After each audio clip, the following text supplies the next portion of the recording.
সালামু আলাইকুম রহমতুল্লাহ। শিক্ষণের পক্ষ থেকে সাথে আছি আব্দুল্লাহ মুনির। পদার্থবিজ্ঞান নবম দশমের অষ্টম অধ্যায় অর্থাৎ আলুর প্রতিফলন অধ্যায় নিয়ে আলোচনা করব। আলুর প্রতিফলন এখানে দুইটা অংশ, একটা হচ্ছে কি আলু, একটা হচ্ছে প্রতিফলন। আলু প্রথমে আসে আলু কি সেটা। আলু হচ্ছে কি এক প্রকার শক্তি। আলু যেহেতু এক প্রকার শক্তি, তার মানে হচ্ছে কি আলু দিয়ে কোনো একটা কিছু কাজ করা যায়। কেননা আমরা শক্তির সংজ্ঞাতে পড়েছিলাম যা হচ্ছে কি কাজ করার সমর্থ রাখে, সেটাই হচ্ছে কি শক্তি। এখন শক্তিকে আমরা কনভার্ট করে বিভিন্ন কাজ করতে পারি, অর্থাৎ আমরা আলুকে কনভার্ট করে বিভিন্ন ধরনের কাজ পাইতে পারি। হুম। দ্বিতীয় কথা হচ্ছে কি আলু স্বচ্ছ এবং সমসত্ব মাধ্যমে চলে। এই যে ধরো আমার পেছনে যেই ব্যাকগ্রাউন্ডটা দেখতে পাচ্ছি, আমি যখন টর্চ লাইট মারবো কিংবা আমার সামনে হচ্ছে দুইটা ভাল্ব আছে, সেই ভাল্বের যে আলোক রশ্মি সেটা কিন্তু এই পর্দার ভেদ করে পেছন দিকে চলে যায় নাই, কারণ এটা হচ্ছে কি স্বচ্ছ মাধ্যম নয়। যদি স্বচ্ছ মাধ্যম হইতো তবে সে যাইতে পারতো। এই যে আলো স্বচ্ছ মাধ্যমে চলে, এটা তো আমরা বুঝলাম। এখন হচ্ছে কি আলো সব সময় সোজা চলে। কেমনে সোজা চলে? আচ্ছা, কেমনে সোজা চলে সেটা বলতে হচ্ছে না, আমরা 6 7 8 9 10 এ 6 7 এ আমরা হচ্ছে কি অনেক পরীক্ষায় দেখেছি। আমরা একটা বোর্ড দিই সামনে, হ্যাঁ, এর পেছনে এই বোর্ডের মধ্যে একটা ছিদ্র করি, আর একটা বোর্ড দিই, আমরা অন্য জায়গায় একটা ছিদ্র করি, দেখি কি হচ্ছে কি আলো এই পাশ থেকে ওই পাশে যাচ্ছে না। কিন্তু আমরা যখন সোজা সমান বরাবর ছিদ্র করি তখন আলো এই পাশ থেকে ওই পাশে যায়। ওইখান থেকে আমরা প্রমাণিত হয় যে আলো সবসময় সোজা পথে চলে। এখন আলু ব্যাপারে যে সবচেয়ে বড় আহ, এবং হচ্ছে কি সবচেয়ে গুরুত্বপূর্ণ যে কথাটা সেটা হচ্ছে কি আলু এক প্রকার তড়িৎ চৌম্বকীয় তরঙ্গ। তড়িৎ চৌম্বকীয় তরঙ্গ ওয়ার্ডটা একটু ভেঙে দেখি। তড়িৎ মানে হচ্ছে কি ওইখানে ইলেকট্রন আছে, ইলেকট্রিসিটি এই জাতীয় কোনো কিছু, ওইখানে তড়িৎ আছে। তারপর হচ্ছে কি চৌম্বক, চৌম্বক আছে। তারপর হচ্ছে তরঙ্গ, তার মানে হচ্ছে কি তড়িৎ এবং চৌম্বক দুইটাই আছে এবং তাদের একটা তরঙ্গ আছে। তরঙ্গ যেহেতু আছে সেখানে তরঙ্গ দৈর্ঘ্য আছে। হুম। এবার আসে তার তড়িৎ চৌম্বকীয় তরঙ্গ এবং তরঙ্গের মধ্যে পার্থক্য কি। হুম। ধরো তুমি একটি ঢিল নিলা, সে ঢিলটি তুমি পুকুরের মধ্যে ছুঁড়ে মারলা। হুম। এখন পুকুরের মধ্যে যে তুমি ছুঁড়ে মারলা, তোমার হাতের যে শক্তি সেটা হচ্ছে ঢিলের মধ্যে সঞ্চারিত হলো। এখন ঢিলটা গিয়ে যখন পানিতে আঘাত করলো, তখন তোমার হাতের যে শক্তি ছিল সেটা পানিতে ঢিলের মাধ্যমে পানিতে আঘাত করলো। পানিতে আঘাত করার পরে সেখানে একটা শক্তির সঞ্চালন সৃষ্টি হইলো। সেই শক্তির সঞ্চালনের কারণে একটি ঢেউ সৃষ্টি হইলো। সেই ঢেউটা কিনারে গিয়ে ঠেকলো। এখন কথা হচ্ছে কি, যে ঢিলটা পানিকে আঘাত করছে, যে শক্তিটা সঞ্চার করছে, শক্তির কারণে যে সে যে ঢেউটা সঞ্চার করছে, সেটা কিনারা পর্যন্ত যাইতে তার একটা মিডিয়ার প্রয়োজন হয়েছে, তার একটা মাধ্যমের প্রয়োজন হয়েছে। এখন আমার প্রশ্ন হচ্ছে কি, সেই যে সূর্য, এই যে আমাদের পৃথিবী, সূর্য থেকে পৃথিবীতে আসতে কি এমন মাধ্যম আছে যেই মাধ্যমের কারণে আলু সূর্য থেকে পৃথিবীতে আসে? চিন্তা করা যাক, তুমি হচ্ছে কি পানির উপর স্পিড বোটের মাধ্যমে তুমি হচ্ছে কি এক জায়গা থেকে অন্য জায়গায় যাচ্ছ। ধরো তুমি হচ্ছে কি আম, সমুদ্র করে কোনো এক জায়গায় যাচ্ছ। হ্যাঁ। এখন হচ্ছে কি তোমার নৌকার যে তল, সে তলটা হচ্ছে পানির উপর দিয়ে যাচ্ছে। তাহলে এই যে নৌকার তল এবং পানির মধ্যে একটা ফ্রিকশন কিংবা ঘর্ষণ হচ্ছে, এই ঘর্ষণের কারণে কিছু পরিমাণ শক্তি নষ্ট হচ্ছে। এখন হচ্ছে কি এরিস্টটল কিংবা তার সমসাময়িক বিজ্ঞানীরা বলতো যে আলু হচ্ছে কি একটা ইথার মাধ্যমের মধ্য দিয়ে আসে। যদি ইথার মাধ্যমের মধ্য দিয়ে আসতো, তাহলে এই যে আমরা যে আহ, পানির উপর দিয়ে বুট চালাচ্ছি, নৌকা চালাচ্ছি, তাদের মধ্যে যে এরকম ঘর্ষণ হচ্ছে, যদি ইথার মাধ্যমের মধ্য দিয়ে আলু আসতো, তখন আলু এবং ইথারের মধ্যে সেরকম একটা সংঘর্ষ হইতো। আমাদের নৌকার মধ্যে যেরকম কিছু শক্তির ক্ষয় হয়েছে, হুম, কিছু শক্তির ক্ষয় হয়েছে, ঠিক একইভাবে আলোর মধ্যে সেরকম শক্তির ক্ষয় হইতো। হ্যাঁ, কিন্তু আমরা তো সেরকমটা দেখি না। আমরা দেখি হচ্ছে কি আলো সমান সময়ে সমান পথ অতিক্রম করে। তার মানেটা কি? তার মানে হচ্ছে কি তার মধ্যে কোনো ধরনের ক্ষয় নাই। যদি তার মধ্যে ক্ষয় থাকতো তাহলে সে সমান সময়ে সমান দূরত্ব অতিক্রম করতে পারত না। তাহলে এখান থেকেই আমরা বুঝতে পারতেছি যে তার কোন ধরনের মিডিয়ার কিংবা মাধ্যমের প্রয়োজন হয় না। আলোর কোন মাধ্যমের প্রয়োজন হয় না। কিন্তু আমরা যে কথা বলি, হ্যাঁ, আমরা যে কথা বলি কিংবা আমরা যে ঢিল ছুটলাম সেখানে একটা মাধ্যমের প্রয়োজন হয়েছিল। কিন্তু আলোর মাধ্যমের প্রয়োজন হয় নাই। যেগুলো মাধ্যমের প্রয়োজন ছাড়া হচ্ছে কি চলতে পারে সেগুলো হচ্ছে তড়িৎচুম্বকীয় তরঙ্গ, আর হচ্ছে যে আমরা কথা বলি বায়ুর একটা মাধ্যম লাগে কিংবা হচ্ছে কি পুকুরে একটা পানির মাধ্যম লাগে, সেগুলো হচ্ছে যান্ত্রিক তরঙ্গ। এবার জানা যাক যে আমরা যে তড়িৎচুম্বকীয় তরঙ্গ বলছি সেটা কিরকম। এই যে উপরের যেইটা দেখতে পাচ্ছি এটা হচ্ছে তড়িৎচুম্বকীয় তরঙ্গের একটা হচ্ছে কি চিত্র। উপর বরাবর যে তরঙ্গটা দেখতে পাচ্ছি সেটা হচ্ছে তড়িৎ তরঙ্গ, এটা তড়িৎ তরঙ্গ, এটা হচ্ছে তড়িৎ তরঙ্গ, এটি হচ্ছে তড়িৎ তরঙ্গ। এবং পাশে যেটা দেখতে পাচ্ছি এই লাল রঙের, এই লাল রঙের এটি হচ্ছে কি চৌম্বকীয় তরঙ্গ। এটা হচ্ছে চৌম্বকীয় তরঙ্গ।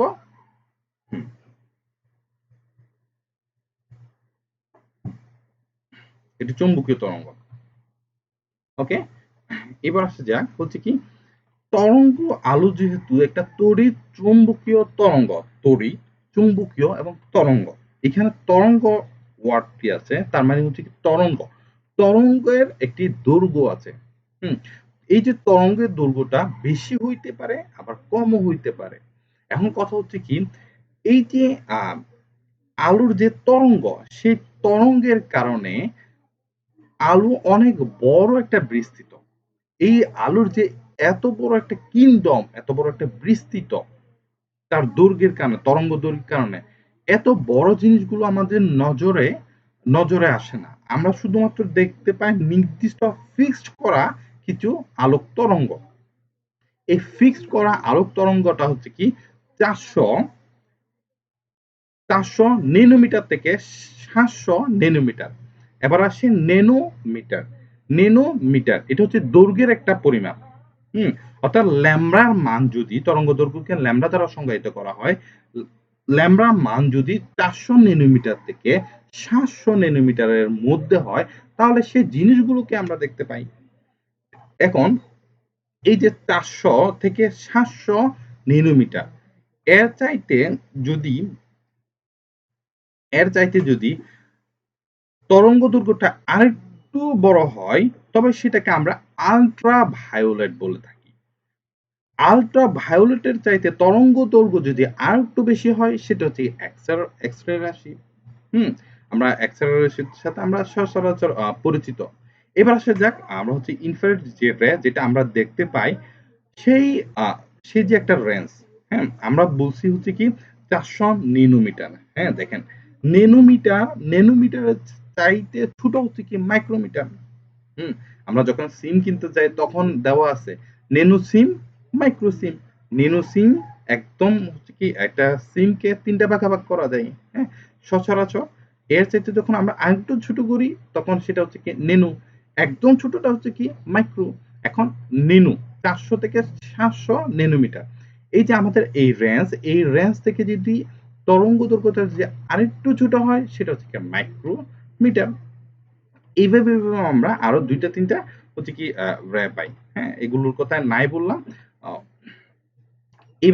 এবার দেখি যে আমরা যে জিনিসগুলো হচ্ছে দেখতে পাই সেগুলোর মধ্যে তরঙ্গ দৈর্ঘ্যের তারতম্যের কারণে আমরা একেক ধরনের রংগুলো দেখি। আমরা হচ্ছে কি যে একদম কম তরঙ্গ, আমরা কম তরঙ্গতে আমরা হচ্ছে কি যে বেগুনি রং সেটি দেখতে পাই, এবং তরঙ্গ বাড়ার সাথে সাথে আমরা হচ্ছে কি এই ধরনের রঙের চেঞ্জ দেখতে পাই। আমরা এরপরে নীল দেখি, সবুজ দেখি, হলুদ দেখি, তারপর যে আমরা অরেঞ্জ কালার সেটা দেখি, এবং তরঙ্গ দৈর্ঘ্য যখন সবচাইতে বেশি হয় তখন আমরা সেটাকে লাল আকারে দেখি। এখান থেকে আমরা ইনফরমেশন গুলো এক যে খাতায় গ্যাদার করে রাখি, সেটা হচ্ছে কি খাতায় স্ক্রিনশট নিয়ে এই যে চিত্রে যেটা দেখা যাচ্ছে সেটা স্ক্রিনশট নিয়ে লিখে রাখো, তাহলে ভালো হয়। ওকে, এবার আলু নিয়ে তো অনেক কথাই বললাম, এখন আলুর প্রতিফলন বলি। আলুর প্রতিফলন, আলোক রশ্মি এক মাধ্যম দিয়ে চলতে চলতে হুম অন্য মাধ্যমের বিভেদ তলে, অন্য কোনো একটা মাধ্যম সেটা বিভেদ তলে আপতিত হয়ে যদি আবার প্রথম মাধ্যমে কিছু আলোক রশ্মি ফিরে আসে, তবে তাকে আলোর প্রতিফলন বলে। এখন আলোর প্রতিফলন এর ক্ষেত্রে দুইটা সূত্র মেনে চলে। প্রথম সূত্র হচ্ছে কি আপতিত রশ্মি, প্রতিফলিত রশ্মি এবং এদের মধ্যবর্তী যে অঙ্কিত অবিলম্ব সেটি একই সমতলে হচ্ছে কি অবস্থান করে। এবং হচ্ছে কি দ্বিতীয় যে সূত্র সেটি হচ্ছে কি প্রতিফলন কোণ সমান প্রতিফলন কোণ প্রতিফলন কোণ সমান হচ্ছে কি আপতন কোণ। এবার সূত্রগুলো একটু বুঝে যাক। ধরেন আপনি হচ্ছে কি একটা আয়নাতে একটা লেজার লাইট মারলেন। হ্যাঁ, এখন আপনি যেইখানে লেজার লাইট মারলেন, আপনি যেই তলে লেজার লাইট মারলেন, ধরেন এটা হচ্ছে কি একটা আয়না। হুম, এই আয়নাতে আমি আলোক রশ্মি মারলাম। একটা লেজার মারলাম। এখন এই যে লেজার লাইট মারলাম, এটা হচ্ছে কি একটা বায়ু মাধ্যম। এই লেজার লাইটটা বায়ু মাধ্যমে গিয়ে চলতে চলতে এটা হচ্ছে কি আরেকটা মাধ্যম। এই মাধ্যমের বিভেদ তল হচ্ছে কি উপরের এই তল। এই তলে বাড়ি গিয়ে সেটা হচ্ছে কি আবার প্রথম মাধ্যমে ফিরে আসলো। তবে এটি হচ্ছে কি আলোর প্রতিফলন হইল। এখন এই যে আমি আলোক রশ্মি মারলাম এবং প্রতিফলিত হইল, হ্যাঁ, এই আপতিত রশ্মি এবং প্রতিফলিত রশ্মি এবং আপতন এবং প্রতিফলন কোণ সেটা আমি বের করার জন্য যদি একটা অঙ্কিত অবিলম্ব আঁকি, এই তিনটাই হচ্ছে কি একটা তলে অবস্থান করতেছে, একটা তলে অবস্থান করতেছে। হুম সে সে তলটা হচ্ছে বিভেদ তল, যেই তলের মধ্যে আমি আলো আপতিত করছিলাম সেই তলের মধ্যে অবস্থান করতেছে। এটি হচ্ছে কি প্রতিফলনের প্রথম সূত্র। এবং প্রতিফলনের যে দ্বিতীয় সূত্র সেটা হচ্ছে কি আপতন কোণ সমান হচ্ছে কি প্রতিফলন কোণ, অর্থাৎ আমি যেই কোণে আপতন করব ঠিক একই অ্যাঙ্গলে হচ্ছে কি প্রতিসরণ হবে। এই যে আমরা একটা চিত্র দেখতে পাচ্ছি, আমি এই কোণে আপতিত করলাম এবং এই কোণে প্রতিফলিত হলো। এই যে আপতন কোণ যত, প্রতিফলন কোণ তত। এখন আপতন কোণটা যদি 45 ডিগ্রি হইতো, প্রতিফলন কোণটাও 45 ডিগ্রি হইতো। যদি এটা যদি আমি 60 ডিগ্রি কোণে আপতিত করতাম, তাহলে 60 ডিগ্রি অ্যাঙ্গেল করে বের হইতো। এই যে এই চিত্রে একটু দেখা যাক, আমি যেই কোণে কোনো কিছু আপতিত করলাম, আমি ধরেন প্রথমে হচ্ছে কি 10 ডিগ্রিতে আমি আপতিত করলাম। হ্যাঁ, সেটি হচ্ছে কি এদিকে 10 ডিগ্রি করে বেরোবে। আচ্ছা, এত কিছু না, আমাদের এত কিছু জানতে হচ্ছে না। মোট কথা হচ্ছে কি আমি যেই কোণে আপতিত করব সেই কোণে হচ্ছে কি প্রতিফলিত হবে। আমি আপতন কোণটা যদি বাড়াই সেটা হচ্ছে প্রতিফলন কোণটাও হচ্ছে কি বাড়বে। আমরা এতটুকু জেনে রাখি। আচ্ছা, এইবার আসা যাক শোষণের ক্ষেত্রে। শোষণের ক্ষেত্রে আমরা কোনো কিছু কিভাবে দেখি? সূর্যের আলোক রশ্মি এসে যখন কোনো বস্তুর উপর পড়ে, হ্যাঁ, এবং ওই বস্তু থেকে যখন রিফ্লেকশন হয়ে জিনিসটা আমাদের চোখে আসে, তখন আমরা জিনিসটাকে দেখতে পাই। হ্যাঁ, এখন কথা হচ্ছে কি এই যে কোনো কিছুতে আলোক রশ্মি পড়ে, আলোক রশ্মি পড়ার পর সে ৩ টা কাজ করতে পারে। ৩ টা কাজ করতে পারে। বেসিক্যালি শুধু ৩ টা না, অনেক কাজ করতে পারে। কিন্তু আমরা ৩ টা নিয়ে আলোচনা করব। একটা হচ্ছে গিয়ে আলোর প্রতিফলন হইতে পারে, প্রতিসরণ হইতে পারে এবং হচ্ছে কি সেখানে শোষণও হইতে পারে। এই যে আলোক রশ্মি হচ্ছে কি সাদা আলোক রশ্মির মধ্যে, আসলে সাদা আলোক রশ্মি বলতে আমি সাদা যে রং সেটা নিয়ে কিছু একটা বলে রাখি তোমাদেরকে। এটা প্রয়োজন হবে তোমাদের। সাদা এবং কালো হচ্ছে কি কোনো প্রকৃতপক্ষে তারা কোনো মৌলিক রং নয়। তারা হচ্ছে সংকরিত রং। সংকরিত রং বলতে কিরকম? আমি যদি আমি যদি হচ্ছে কি লাল, নীল, সবুজ এই সবগুলো রং যদি আমি একসাথে এক জায়গায় গ্যাদার করি, তবে সেটা হচ্ছে কি সাদা হবে। এবং হচ্ছে কি আমি সবগুলো রং যদি নিয়ে ফেলি তবে সেটা কালো হয়ে যাবে। এখন সাদা রং মানে হচ্ছে কি, সাদা আলোক রশ্মি মানে হচ্ছে কি সেখানে ৭ ধরনের রঙই আছে। এই যে আমরা বেনিয়া সহ কলা বলি ওইখানে ৭ ধরনের রঙই হচ্ছে কি সাদার মধ্যে আছে বিদ্যমান। যদি ৭ ধরনের রঙে যদি আমি নিয়ে ফেলি তাহলে সেখানে কালো রং দেখা যাবে। এখন যে আমি একটা গোলাপ এই গোলাপটাকে আমি লাল দেখতেছি। তার মানেটা কি? সূর্যের যে সূর্যের যে আলোক রশ্মি, সাদা যে আলোক রশ্মি সেই আলোক রশ্মিটা হচ্ছে কি এই ফুলের মধ্যে আপতিত হইছে। ফুলের মধ্যে আপতিত হইয়ে এখানে লাল অংশ যেতটুকু আমরা দেখতে পাচ্ছি, এই লাল অংশটুকু থেকে শুধুমাত্র লাল আলোটা হচ্ছে কি রিফ্লেকশন হয়ে আমার চোখে ধরা দিচ্ছে। আর বাকি যেই ৬ ধরনের রং ছিল সেগুলো হচ্ছে সে শোষণ করে ফেলছে। সবুজ পাতার ক্ষেত্রে একইভাবে হচ্ছে কি ৭ ধরনের আলোক রশ্মি সেখানে পড়ছিল। পড়ার পর হচ্ছে কি সবুজ রংটা প্রতিফলিত করছে সেজন্য আমি সবুজ রংটা দেখতে পাইছি। এখন জিনিসটা যদি এভাবে বলা যায় যে আমি যদি সাদা আলোক রশ্মির মাধ্যমে না দেখে সেটা যে আমি হচ্ছে কি হলুদ আলোক রশ্মির মাধ্যমে দেখি তাহলে কি হবে? তাহলে দেখবা হলুদ আলোক রশ্মির ক্ষেত্রে জিনিসটা অন্যরকম দেখাবে। হচ্ছে কি যে পাতাগুলো হচ্ছে কি অন্যরকম দেখাবে। হুম? এখন কথা হচ্ছে কি কোনো কিছু হচ্ছে কি আমি কিভাবে দেখবো সেটা কিসের উপর নির্ভর করে? সেটা হচ্ছে কোন আলোর সাপেক্ষে দেখতেছি সেটার নির্ভর করে। এই যে দেখেন আমরা হলুদের ক্ষেত্রে জিনিসটাকে আমরা এইভাবে দেখতে পাই। হুম? যখন আমরা যখন আমরা সেখানে হচ্ছে কি সবুজ রং, সবুজ আলোক রশ্মির আ সাপেক্ষে যখন আমরা গোলাপটিকে যখন দেখি তখন সাজার এই যে সবুজের কারণে গোলাপটা হচ্ছে কি কুচকুচে কালো হয়ে গেছে। কালো দেখাচ্ছে। আমরা যখন আরো যখন সবুজ আলো সাপেক্ষে যখন পাতাগুলো দেখি, পাতাগুলো আরো সবুজ দেখায় এবং যে লাল টকটকে গোলাপ দেখতে পেয়েছিলাম সেটা কালো দেখায়।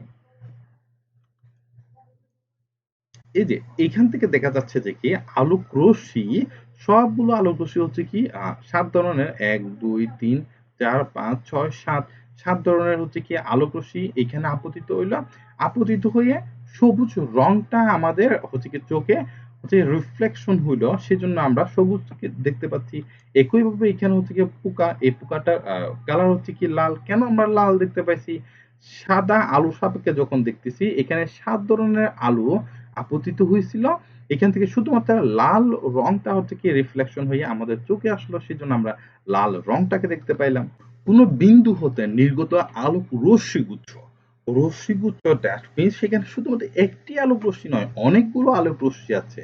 এরকম অনেকগুলো আলোক রশ্মিগুচ্ছ কোন তলে প্রতিফলিত হওয়ার পর অর্থাৎ ধাক্কা খেয়ে আবার প্রথম মাধ্যমে আসার পর দ্বিতীয় কোনো মাধ্যমে দ্বিতীয় কোনো বিন্দুতে মিলিত হয় বা দ্বিতীয় কোনো বিন্দুতে মিলিত হচ্ছে বলে মনে হলে হ্যাঁ, হচ্ছে বলে মনে হলে তখন ওই দ্বিতীয় বিন্দুকে প্রথম বিন্দুর প্রতিবিম্ব বলেন।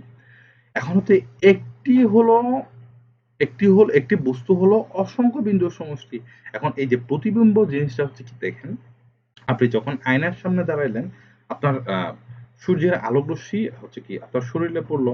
হ্যাঁ? এখন শরীর থেকে একটা আলোক রশ্মি বের হইলো। হুম? একটা রিফ্লেকশন হইলো। সেই রিফ্লেকশনটা হচ্ছে কি আয়নাতে গেল। হ্যাঁ? এখন আয়নাতে গিয়ে প্রকৃতপক্ষে হয়তো তারা কোনো এক বিন্দুতে মিলিত হয়েছে, নতুবা কোনো একটা বিন্দু থেকে আলোক রশ্মিগুলো বের হচ্ছে বলে মনে হচ্ছে। এই যে বের হচ্ছে বলে যে মনে হচ্ছে, সেটা হচ্ছে অবাস্তব প্রতিবিম্ব এবং যে প্রকৃতপক্ষে যদি কোনো একটা জায়গায় মিলিত হয় সেটা হচ্ছে কি বাস্তব প্রতিবিম্ব। এবার আসা যাক এখান থেকে আমরা বলতে পারি যে প্রতিবিম্ব ২ প্রকার। একটা হচ্ছে বাস্তব প্রতিবিম্ব, একটা হচ্ছে অবাস্তব প্রতিবিম্ব। এই যে এই যে এখান থেকে ধরেন এই একটা বস্তু, হুম? এই একটা বস্তু এখান থেকে এটা হচ্ছে একটা সমতল দর্পণ। হচ্ছে কি এইখান থেকে আলোক রশ্মি বের হচ্ছে। বের হয়ে এই সমতল দর্পণে আলোক রশ্মিটা ঠিক এই পথে প্রতিফলিত হইলো, এই পথে প্রতিফলিত হইলো। এইখানে হচ্ছে কি আমরা জিনিসটাকে দেখতে পাচ্ছি।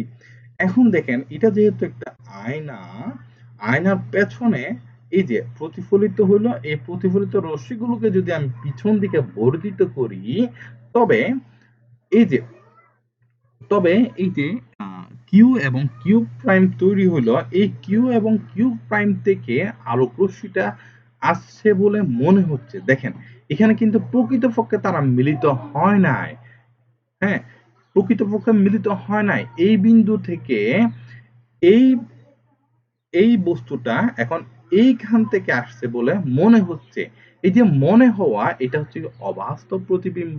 এবং এইখানে দেখেন এই যে একটা ফুল, ফুল থেকে একটা আলোক রশ্মি বেরোচ্ছে, বেরোই সেটা হচ্ছে কি দর্পণে আপতিত হয়ে হচ্ছে কি সোজা প্রধান ফোকাস দিয়ে চলে গেল। এখন এখান থেকে আরেকটা আলোক রশ্মি হচ্ছে কি যে ফুল, হ্যাঁ, যে মেরু, মেরু বরাবর আপতিত হইলো, আপতিত হয়ে এই পথে চলে গেল। এখন এই যে রিফ্লেকটিভ যে দুইটা আলোক রশ্মি তারা এক বিন্দুতে মিলিত হইলো। এখন আমি এইখান থেকে এখানে একটা দাগ টানলাম, হ্যাঁ, এখন দেখতে হচ্ছে যে হচ্ছে কি ফুলের যে যে ফুলগুলা সে ফুলগুলোর একটা উল্টো প্রতিবিম্ব দেখা যাচ্ছে। উল্টো হোক অসুবিধা নাই, কিন্তু তারা প্রকৃতপক্ষে একটা বিন্দুতে মিলিত হয়েছে। যদি প্রকৃতপক্ষে একটা বিন্দুতে মিলিত হয় তবে সেটা হচ্ছে বাস্তব প্রতিবিম্ব। যদি প্রকৃতপক্ষে একটা বিন্দুতে মিলিত না হয়ে কোন একটা বিন্দু থেকে প্রতি আলো হচ্ছে কি অপসারিত হচ্ছে বলে মনে হচ্ছে, কিংবা আমরা হচ্ছে বর্ধিত করে কোনো একটা জায়গায় মিলাই দিছি কোনো মতে, সেটা হচ্ছে কি অবাস্তব প্রতিবিম্ব।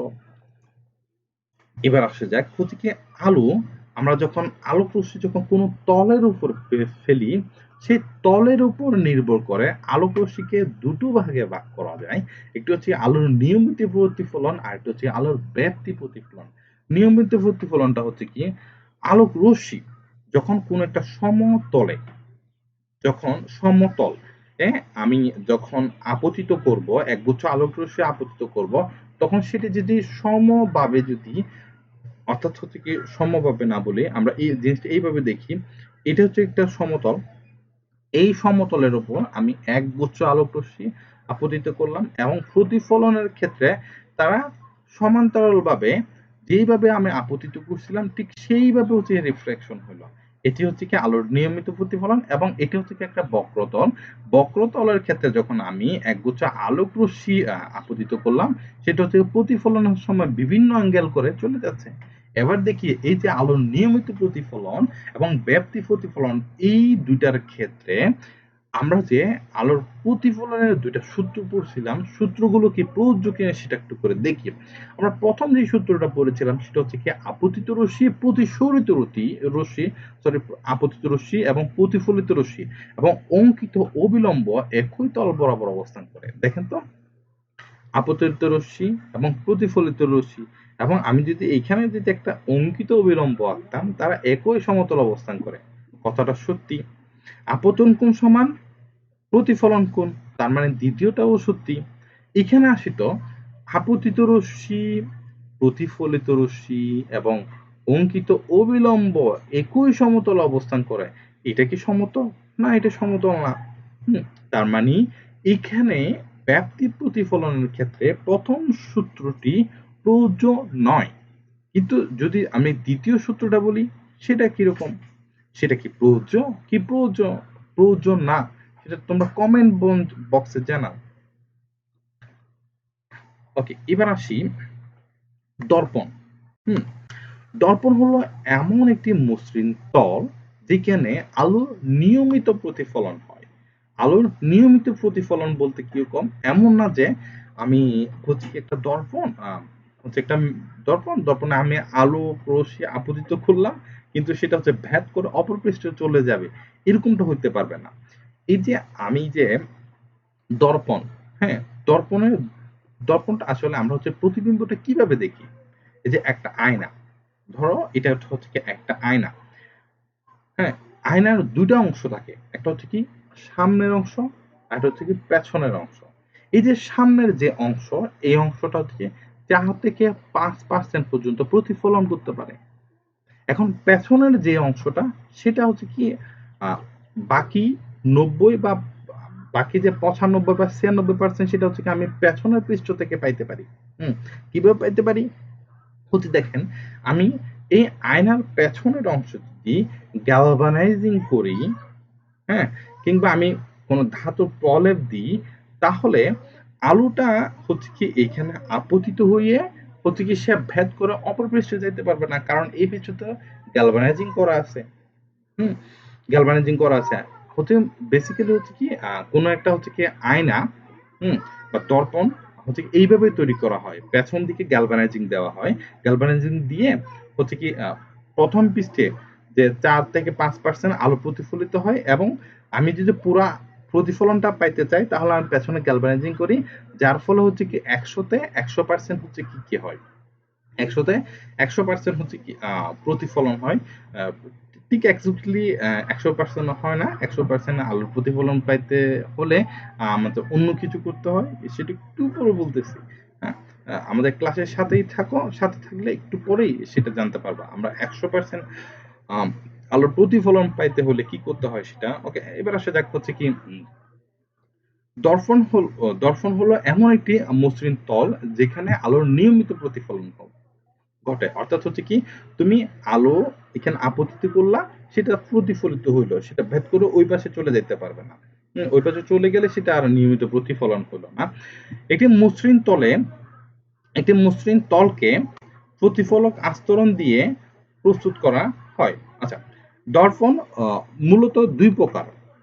একটা দর্পণ হচ্ছে দুই প্রকার, একটা হচ্ছে সমতল দর্পণ, একটা হচ্ছে গোলীয় দর্পণ। সমতল দর্পণ কি সেটা হচ্ছে আগে বলছি, যেটা হচ্ছে কি যে দর্পণ পৃষ্ঠ হচ্ছে কি এক সমতল, সেটা হচ্ছে কি সমতল দর্পণ। যদি কোনো একটা গোলক হয়, কোনো একটা যদি গোলক হয় এবং সেই গোলকের একটা অংশ যদি আমি কেটে নিই এবং ওই অংশটা যদি হচ্ছে কি আয়না নিয়ে আচরণ করে, দর্পণ নিয়ে আচরণ করে, তবে তাকে আমরা গোলীয় দর্পণ বলি। এই যে আমাদের বাড়িতে যে আয়নাটাতে আমরা চুল, চেহারা, আমাদের শরীর দেখি, সেটা হচ্ছে সমতল দর্পণ। হুম, এই এই হচ্ছে কি একটা বৃত্ত। এই বৃত্ত থেকে আমি একটা অংশ যদি এইভাবে কেটে নিই, তবে এটি হচ্ছে কি একটা হচ্ছে গোলীয় দর্পণ। হুম, এই গোলীয় দর্পণকে আবার দুই ভাগে ভাগ করা যায়, একটা হচ্ছে কি উত্তল দর্পণ আর একটা হচ্ছে কি অবতল দর্পণ। ওকে, প্রথমেই আসা যাক হচ্ছে কি আমরা সমতল যে দর্পণ, সমতল দর্পণে একটা কোনো কিছু কি ধরনের প্রতিবিম্ব তৈরি করে সেটা আসি হচ্ছে কি এখানে অবতল দর্পণ এবং উত্তল দর্পণের ক্ষেত্রে। এই যে উত্তল এবং অবতল দর্পে কিভাবে হচ্ছে প্রতিবিম্ব সৃষ্টি হয় সেগুলো একটু পরেই আলোচনা করতেছি। আগে আলোচনা করে নি হচ্ছে কি সমতল দর্পণে কিভাবে প্রতিবিম্ব সৃষ্টি করে। সমতল দর্পণে প্রতিবিম্বটা আগে আলোচনা করতেছি, কারণ এগুলো হচ্ছে তুলনামূলকভাবে অনেক সহজ এবং তেমন একটা বিস্তৃত না। ধরো M1 এবং M2 হচ্ছে কি একটা সমতল দর্পণ। এখন এই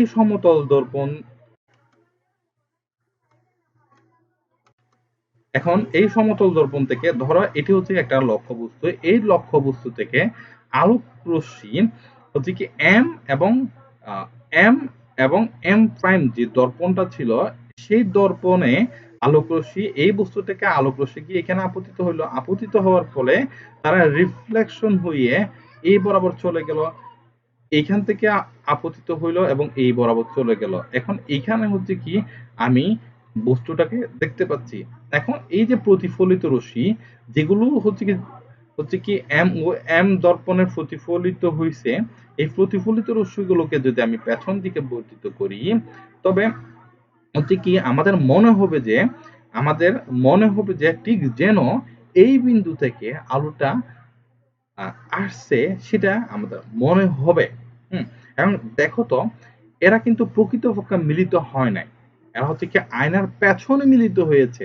আমরা প্রতিফলিত রশ্মিগুলোকে বর্ধিত করেছি, বর্ধিত করার ফলে এই যে বস্তুটা পেছন থেকে আসতেছে বলে মনে হচ্ছে, এটা একটা অবাস্তব। এটা হচ্ছে কি আমাদের বসত বাড়িতে যে দর্পণটা আছে, সেই দর্পণের একটা হচ্ছে কি সিস্টেম আলোচনা করতেছি আমরা। যখন এই যে এইটা হচ্ছে কি আয়নার যদি তুমি 5 মিটার দূরত্বে দাঁড়াও, তাহলে তোমাকে আয়নার 5 মিটার দূরত্বে দেখাবে।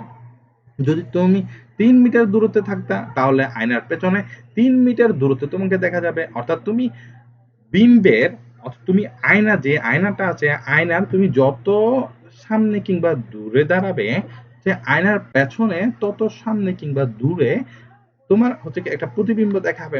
এখন প্রতিবিম্বের সাইজটা কিরকম হবে? তোমার যেই সাইজ, তোমার প্রতিবিম্বের পেছনেও ওই সাইজটা দেখাবে। এই যে সমতল দর্পণের যে প্রতিবিম্ব, সেগুলোর কয়েকটা হচ্ছে কি ধর্ম। সে ধর্মগুলো হচ্ছে কি সমতল দর্পণ থেকে বস্তুর দূরত্ব যত, দর্পণ থেকে বিম্বের দূরত্ব তত। হ্যাঁ, সেটা তো বললামই। হচ্ছে কি তাদের আকারটা হচ্ছে ফিক্স থাকবে। হুম, আমি যদি 5 মিটার হই তাহলে আনার মধ্যেও 5 মিটার, সরি, হ্যাঁ, আমি যদি 6 ফুট হই তাহলে আনার পেছনেও যেই মানুষটা দেখতে পাবো সেটা হচ্ছে 6 ফুট। এবং প্রতিবিম্ব হচ্ছে কি অবাস্তব। কেন বাস্তব? কারণ তারা প্রকৃতপক্ষে মিলিত হয় নাই, মিলিত হয়েছে বলে মনে হচ্ছে, কোন একটা বিন্দু থেকে আসছে বলে মনে হচ্ছে। আমি যখন আনার সামনে দাঁড়াইছি মনে হচ্ছে যেন আমি আনার পেছন থেকে আসছি, আনার পেছনে দাঁড়ায় থাকছি, এরকম মনে হচ্ছে। সেই জন্য হচ্ছে এটা অবাস্তব এবং সোজা একটা প্রতিবিম্ব দেখতে পাই। এইখানে হচ্ছে একটা বালক দেখতে পাচ্ছ, সে বালককে তুমি সোজাই দেখতে পাচ্ছ। তার এই যে আকার, এখন আয়নার ভেতর যে আকার সেটা একই। বালকটা যখন নড়াচড়া করতেছে, আয়নার ভেতরেও নড়াচড়া করতেছে। এতক্ষণ দেখতে পারলাম হচ্ছে কি আমরা যে সমতল দর্পণ কিভাবে প্রতিবিম্ব দেয় সেটা। এবার এই যে সমতল দর্পণ আমরা ব্যবহার করে কিভাবে হচ্ছে কি একটা ক্যালেন্ডোস্কোপ তৈরি করতে পারি সেটা একটু করে দেখে নিই। এটা হচ্ছে ফার্স্ট স্টেপ। ফার্স্ট স্টেপটা দেখে নিই। প্রথমে হচ্ছে কি আমরা একটা বড় থেকে আয়না নিব। আয়নাটাকে হচ্ছে কি সমান ৩টা ভাগে ভাগ করব। এইরকম সমান ৩টা ভাগে ভাগ করব। দেন এই ৩টা ভাগ করে এই ৩টা আয়নাকে আমরা ঠিক এই প্রসেসে এইভাবে মুড়ে দিব। এরকম একটা শেপ তৈরি করব। এরকম একটা শেপ তৈরি করব। এখন সেই শেপটা হচ্ছে কি আমরা ট্যাপ দিয়ে এইভাবে মুড়ে দিব। প্রথম হচ্ছে পেন্সিল দিয়ে,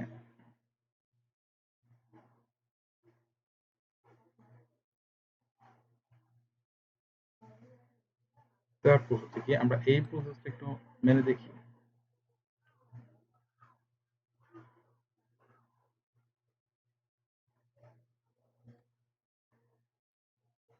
তারপর হচ্ছে কি আমরা এই ধরনের কিছু রং বেরঙের জিনিস এর ভেতরে ঢুকিয়ে দিব।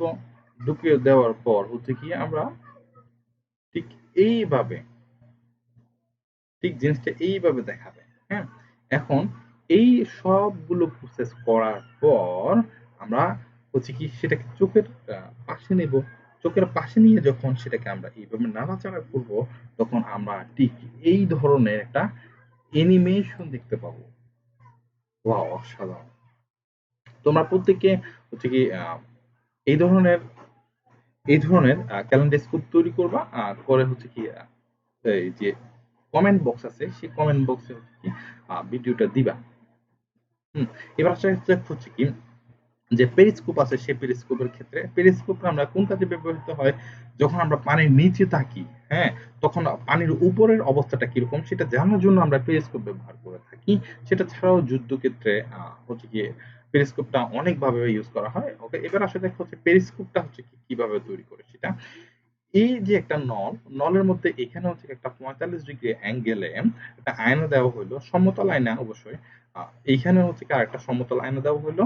এই যে এটা হচ্ছে কি পানির উপরি অংশ, এটা হচ্ছে পানির উপরি অংশ। এইখানে কি ঘটতেছে না ঘটতেছে সেটা হচ্ছে কি এখানে রিফ্লেক্ট হয়।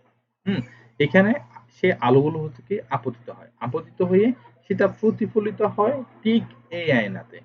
এই আয়না থেকে এটা ঠিক প্রতিফলিত হয় এই বরাবর।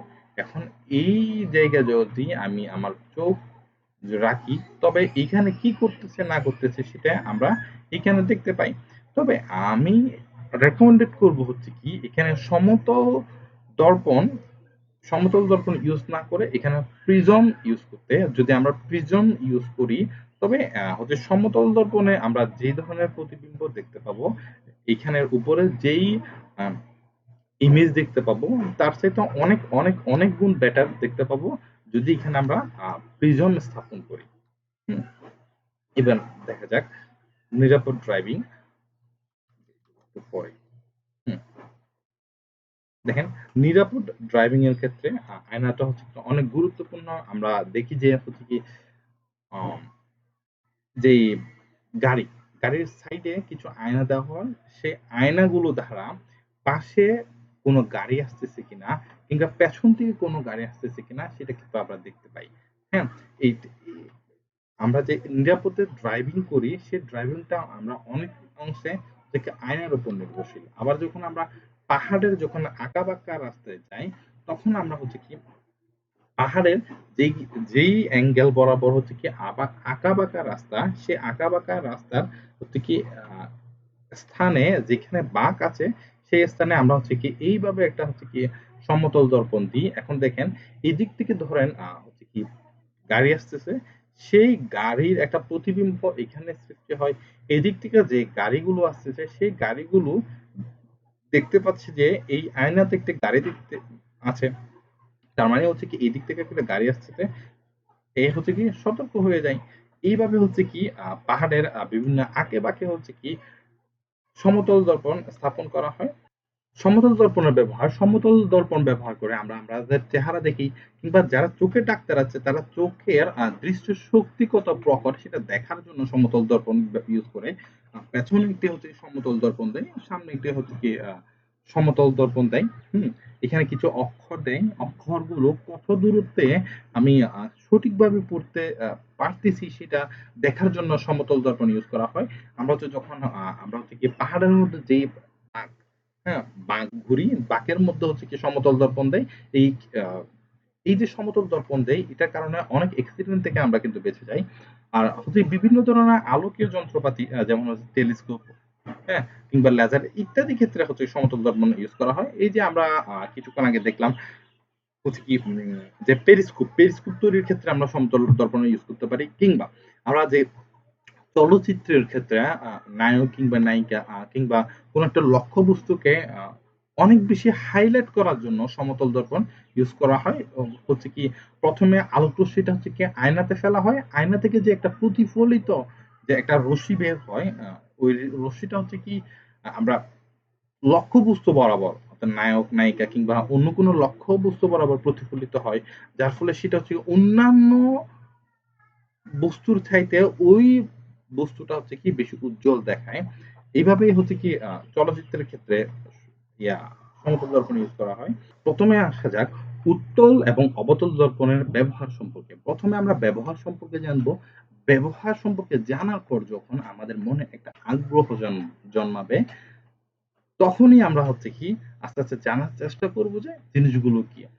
কোনো কিছুকে হচ্ছে কি আমরা মন থেকে ফিল করতে চাইলে সেটা প্রয়োজনীয়তাটা ১ম এই হচ্ছে আমাদের অনুভব করতে হয়। আগে আমরা দেখি যে অবতল এবং উত্তল দর্পণটা আমরা কি কাজে ব্যবহার করি। হ্যাঁ?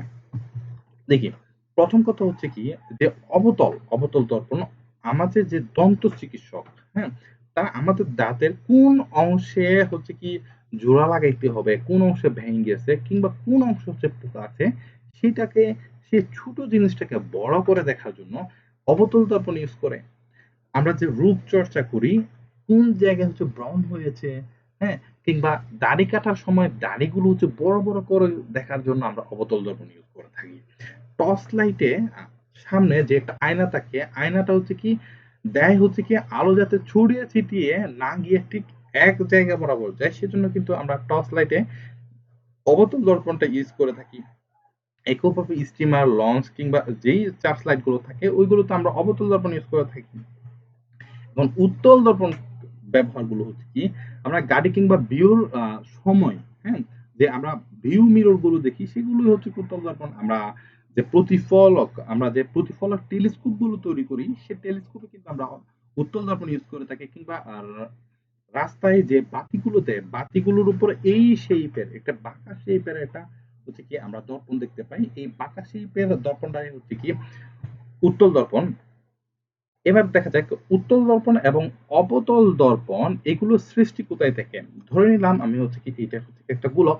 সেই গোলকের কেন্দ্র হচ্ছে কি M, হ্যাঁ? এবং এই গোলক থেকে একটা অংশ আমি কেটে নিলাম। এই যে নীল অংশ, এই নীল অংশটা আমি কেটে নিলাম। এই নীল অংশ যে আমি কেটে নিলাম এই নীল অংশ এই নীল অংশের কেন্দ্র কি? এই নীল অংশের কেন্দ্র হচ্ছে কি এম। তার মানে হচ্ছে কি আমি এই যে আমি এরপরে যতগুলো টার্ম করব সবগুলো টার্ম কিন্তু আমি বলবো না যে আমি একটা বৃত্ত থেকে নিয়েছি। আমি বলবো যে হচ্ছে আমি বলবো যে শুধুমাত্র এটার কথা। এখন এর কেন্দ্র কোথায়? এর কেন্দ্র হচ্ছে কি এম, অর্থাৎ হচ্ছে কি আমি যেই অংশটা কেটে নিব তার কেন্দ্রটা হচ্ছে কি আমি যেই বৃত্ত থেকে কেটে নিচ্ছি ওই বৃত্তের কেন্দ্র। এখন কোন কোন একটা কোন একটা কেন্দ্র, হ্যাঁ, কোন একটা বৃত্তের কেন্দ্র, সেই বৃত্তের কেন্দ্র বেয়ে, হ্যাঁ, বেয়ে যে সোজা সরলরেখাটা হয় সেটা হচ্ছে কি ব্যাস। ব্যাসের অর্ধেক হচ্ছে কি ব্যাসার্ধ, অর্থাৎ এখানে হচ্ছে কি এম, এবং যে অংশটা কেটে নিয়েছি সেই অংশের সর্বোচ্চ যে বিন্দুতে হচ্ছে কি এটা মিলিত হয়েছে, অর্থাৎ ব্যাসের যে অর্ধেক সেটা হচ্ছে ব্যাসার্ধ। এখানে যে বিন্দুতে মিলিত হয়েছে সেটা হচ্ছে পোল কিংবা মেরু। হ্যাঁ, এখন মেরুতে এম হচ্ছে কেন্দ্র, এটা হচ্ছে কি তার হচ্ছে কি এটা হচ্ছে তার কেন্দ্র এবং এটা হচ্ছে তার একটা মেরু। এই যে কেন্দ্র এবং মেরুর মধ্যবর্তী যে অংশ সেটা হচ্ছে কি ব্যাসার্ধ। ওকে, এবার আসা যাক উত্তল আয়না কিংবা কনভেক্স মিররের ক্ষেত্রে। উত্তল আয়না যার হচ্ছে কি বাইরের পৃষ্ঠটা অর্থাৎ উত্তল পৃষ্ঠটা প্রতিফলক পৃষ্ঠ হিসেবে কাজ করে এবং অবতল অংশে হচ্ছে গ্যালভানাইজিং করা থাকে, সেটাই হচ্ছে কি উত্তল আয়না। এখন প্রশ্ন হচ্ছে যে পেছনে গ্যালভানাইজিং কেন করে? এই যে আমাদের উত্তল পৃষ্ঠ থেকে আমরা শুধুমাত্র 4 থেকে 5% আলো পাই। হ্যাঁ, এখন বাকি যে 95 থেকে 96% আলো সেটা যে আমি পেতে চাই তাহলে আমি পেছনে একটা গ্যালভানাইজিং করি। এখন এই যে আমি গ্যালভানাইজিং করি এই গ্যালভানাইজিং এর ফলে বাকি যে 94 কিংবা 95% আলো আলো ছিল সেই আলোগুলো হচ্ছে প্রতিফলিত হয়ে সামনে চলে যায়, যার ফলে আমরা স্পষ্ট একটা কি দেখতে পাই? প্রতিবিম্ব দেখতে পাই। এবার সেটা হচ্ছে কি অবতল, আচ্ছা উত্তল আয়না। উত্তল আয়নার আমরা উত্তল আয়না দিয়ে যখন কোনো কিছু কাজ করব তখন আমরা বেসিক কিছু কনসেপ্ট প্রয়োজন হবে। সেগুলো হচ্ছে কি এদের কিছু কিছু নির্দিষ্ট নিয়ম আছে, সেটা হচ্ছে কি আলোক রশ্মি হচ্ছে কেন্দ্রমুখী হলে সেটি লম্বভাবে প্রতিফলিত হয়ে যে দিক থেকে এসেছে ঠিক সেদিকেই ফিরে যায়। তা জিনিসটা হচ্ছে বোঝা যাচ্ছে না না অনেকটুকু? জিনিসটা হচ্ছে অনেকটা এইরকম, আলোক রশ্মি যদি এই একটা বৃত্ত, হ্যাঁ, এই বৃত্ত থেকে এই অংশটা কেটে নেওয়া হয়েছিল, আমি বলেছিলাম কি এই অংশের কেন্দ্র হচ্ছে কি এম, অর্থাৎ এই যে এম বরাবর যদি কোনো একটা আলোক রশ্মি আপতিত হয় সেটি যে পথ দিয়ে এসেছে ঠিক সেই পথ দিয়ে চলে যাবে। হুম, এই কথাটাই হচ্ছে কি এখানে বলা হয়েছে সেই দিক দিয়ে ফিরে যাবে। এখন কথা হচ্ছে কি দ্বিতীয় কথা হচ্ছে কি প্রধান অক্ষের সমান্তরাল রশ্মিটি প্রতিফলনের পর মনে হবে যেন রশ্মিটি ফোকাস বিন্দু দিয়ে ছড়িয়ে যাচ্ছে। আচ্ছা, কথাটা বলি, যদি প্রধান অক্ষ বলতে কোনটা? এই যে এটা হচ্ছে কি প্রধান অক্ষ। এই প্রধান অক্ষের সমান্তরাল, সমান্তরাল বলতে কিরকম? তাদের মধ্যবর্তী যে ডিস্টেন্স সেটা সবসময় সমান থাকবে। যেমনটা আমরা রেল লাইনে দেখতে পাই, আমরা রেল লাইনের মধ্যবর্তী যে ডিস্টেন্স, মধ্যবর্তী যে একটা ফারাক সেটা সবসময় সমান দেখতে পাবো। এখন হচ্ছে কি এটি হচ্ছে কি প্রধান অক্ষ, এটি প্রধান অক্ষ। এই প্রধান অক্ষের সমান্তরালে যদি কোনো একটা আলোক রশ্মি যায় সেটা হচ্ছে কি এফ বিন্দুতে মিলিত হবে। এফ সেটা হচ্ছে কি প্রধান ফোকাস। এখন আবার যদি এফ বিন্দুতে দিয়ে যদি কোনো একটা আলোক রশ্মি আসে সেটা হচ্ছে সমান্তরালে চলে যাবে। তো জিনিসটা হচ্ছে খুব সোজা। হচ্ছে আমরা এখানে শুধুমাত্র পড়েছি, যখন আমরা প্র্যাকটিক্যালি জ্যামিতিক ভাবে যখন এখানে চিত্র আঁকবো তখন জিনিসগুলো আরো অনেক ভালোভাবে জানা যাবে। হ্যাঁ, এবার পরবর্তী স্টেপে আসা যাক। এইটা ধরলাম এটা হচ্ছে একটা উত্তল লেন্স। এটা উত্তল লেন্স কেমনে হলো? কারণ হচ্ছে কি এরা যে ভেতরের পৃষ্ঠ, এই ভেতরের পৃষ্ঠ হচ্ছে পারা কিংবা গ্যালভানাইজিং করা আছে। হ্যাঁ, অপতল পৃষ্ঠে পারা কিংবা গ্যালভানাইজিং করা আছে, অর্থাৎ যে উত্তল পৃষ্ঠ বা যে বাইরের পৃষ্ঠ সেই বাইরের পৃষ্ঠটা হচ্ছে কি প্রতিফলক হিসেবে কাজ করে। কোনো কিছুর বাইরের অংশটা যদি প্রতিফলক হিসেবে কাজ করে, অর্থাৎ এই হাতের এই অংশটা যদি প্রতিফলক হিসেবে কাজ করে, এখানে যদি গ্যালভানাইজিং করা থাকে তবে তাকে উত্তল দর্পণ বলে। ওকে, এইবার হচ্ছে কি আমরা হচ্ছে কি এটা রেখা আঁকলাম। হ্যাঁ, রেখা এঁকে এটা হচ্ছে প্রধান ফোকাস, এটা হচ্ছে প্রধান ফোকাস আগে থেকে ধরে নিলাম। হ্যাঁ, আমি একগুচ্ছ আলোক রশ্মি হচ্ছে কি সমান্তরাল ভাবে আপতিত করেছি, সমান্তরাল ভাবে আপতিত করেছি। আমি এর আগেই বলেছি আমি হচ্ছে কি যদি উত্তল দর্পণে আমি একগুচ্ছ আলোক রশ্মি আপতিত করি, হুম, তবে তারা হচ্ছে কি এই যে ইয়া থেকে এই যে দর্পণ, দর্পণ থেকে দূরে বেঁকে যাবে। এখন যে দূরে বেঁকে এই যে দূরে বেঁকে যাচ্ছে, এই বেঁকে যাওয়া এগুলো হচ্ছে কি রিফ্লেকশন, এগুলো হচ্ছে প্রতিফলিত হচ্ছে। জিনিসটা আবার বোঝানো যাক, একগুচ্ছ আলোক রশ্মি হচ্ছে কি এভাবে আপতিত হইলো, আপতিত হওয়ার পর তারা এই পথে আপতিত হয়ে তারা এই পথে চলে গেল। এখন যে এই পথে যে তারা গেল, এই প্রতিফলিত আলোক রশ্মিগুলোকে যদি আমি পেছন দিকে বর্ধিত করি, তবে তারা একটি বিন্দুতে মিলিত হবে। এখন এই বিন্দুতে যে মিলিত হচ্ছে, এই বিন্দু থেকে আলোক রশ্মিগুলো এখন মনে হচ্ছে যেন আলোক রশ্মিগুলো ঠিক এই বিন্দু থেকে অপসারিত হচ্ছে। এখন তুমি যখন দেখবা তখন তোমার মনে হবে না যে আলোগুলো এদিক থেকে এসেছিল এদিকে চলে গেছে, তোমার এগুলো মনে হবে না। তোমার মনে হবে যে ঠিক যেন এই বিন্দু থেকে আলোগুলো প্রতিসরিত হচ্ছে, সেরকমটা মনে হবে। তাহলে এই ক্ষেত্রে যে আমরা যে প্রতিফলিত রশ্মিগুলোকে পিছন দিকে বর্ধিত করছি, এই যে পেছন দিকে প্রতিফলিত রশ্মিগুলোকে পেছন দিকে বর্ধিত করে আমরা যেই ধরনের বিম্বটা পাই, সেটা অবশ্যই একটা বাস্তব প্রতিবিম্ব। এই যে উত্তল লেন্সের এই যে বিম্ব পাইলাম, এই ধরনের বিম্বটা হচ্ছে কি আমরা কোনো ধরনের পর্দায় ফেলতে পারি না। এবং এটা হচ্ছে কি দেখেন, এটা হচ্ছে কি একটা ঋণাত্মক বিম্ব একটা। ওকে, এবার আসা যাক, এবার আছে আরেকটি হচ্ছে কি আরেকটি টার্ম, সেটা হচ্ছে কি আমি হচ্ছে কি এটা একটা উত্তল দর্পণের সামনে হচ্ছে কি আমি একটা লক্ষ্যবস্তু রাখলাম। এখন লক্ষ্যবস্তু থেকে আমাদের হচ্ছে কি কমপক্ষে 2 থেকে 3টা তো রাশি যাইতেই হবে, তাই না? হচ্ছে কি দেখেন, এই যে লক্ষ্যবস্তুর ঠিক এই অংশ থেকে আলোক রশ্মি আপতিত হইয়ে এই উত্তল দর্পণে আপতিত হয়ে সেটা যেই পথ দিয়ে গেল সেই পথ দিয়ে ফিরে আসবে। কথা হচ্ছে কি, যেই পথ দিয়ে গেছে সেই পথ দিয়ে কেন ফিরে আসবে? কারণ আমরা যে নিয়মাবলীগুলো নিয়মাবলীতে পড়েছিলাম হচ্ছে আলোর কেন্দ্র দিয়ে যদি কোনো একটা আলোক রশ্মি প্রতিফলিত হয়, সেটা যে পথ দিয়ে যায় সে পথ দিয়ে ফিরে আসে। এটা হচ্ছে কি 1 নাম্বার নিয়ম। তো এইখান থেকে আলোক রশ্মি আপতিত হইয়ে হচ্ছে কি এই যে আলোক কেন্দ্র দিয়ে আপতিত হচ্ছে, অর্থাৎ সেটা হচ্ছে কি যেই পথে যাবে সেই পথে ফিরে আসবে। এখন সেটা কোন জায়গায় যাবে, কতটুকু ফিরে আসবে, সেগুলো কিন্তু আমরা এখনো এক্স্যাক্টলি ভাবে জানি না। আচ্ছা, এই যে লক্ষ্যবস্তু থেকে এই যে এর উপরি অংশ থেকে আরো 2টা আলোক রশ্মি হচ্ছে কি এই উত্তল দর্পণে আপতিত হওয়ার পর তারা হচ্ছে কি ঠিক এইভাবে প্রতিফলিত হইল। এই যে এইভাবে প্রতিফলিত হইল। এখন এটা হচ্ছে কি তার আপতন কোণ, এবং এটা হচ্ছে তার প্রতিফলিত কোণ। হুম, এই যে আমি একটা নীল দাগ টানলাম, এটা হচ্ছে তার অঙ্কিত অবিলম্ব। এখন এই যে সে প্রতিফলিত হইল, এই প্রতিফলিত রশ্মিটাকে আমি পেছন দিকে বর্ধিত করি, পেছন দিকে এই তো বর্ধিত করলাম। এখন আরেকটা রশ্মি যদি আমি এইখান থেকে এইভাবে আপতিত করি এবং এই রাশিটাকে যদি আমি পেছন দিকে বর্ধিত করি, তবে দেখা যাচ্ছে যে এই যে প্রতিফলিত রশ্মিগুলোকে যে আমি পেছন দিকে বর্ধিত করলাম, এই বর্ধিত আলোক রশ্মিগুলো এক জায়গায় মিলিত হয়েছে। এখন যেই বিন্দুতে মিলিত হয়েছে, এই যে আমরা সমতল থেকে ওই বরাবর আমি একটা হচ্ছে কি লক্ষ্যবস্তু এঁকে দিই। হ্যাঁ, এখন লক্ষ্যবস্তু আঁকলাম। এখন দেখা যাচ্ছে কি আমি উত্তল আয়নার সামনে যে লক্ষ্যবস্তুটা রেখেছি, সেই লক্ষ্যবস্তুর তুলনায় অনেক ক্ষুর্বিত একটা প্রতিবিম্ব দেখতে পাচ্ছি।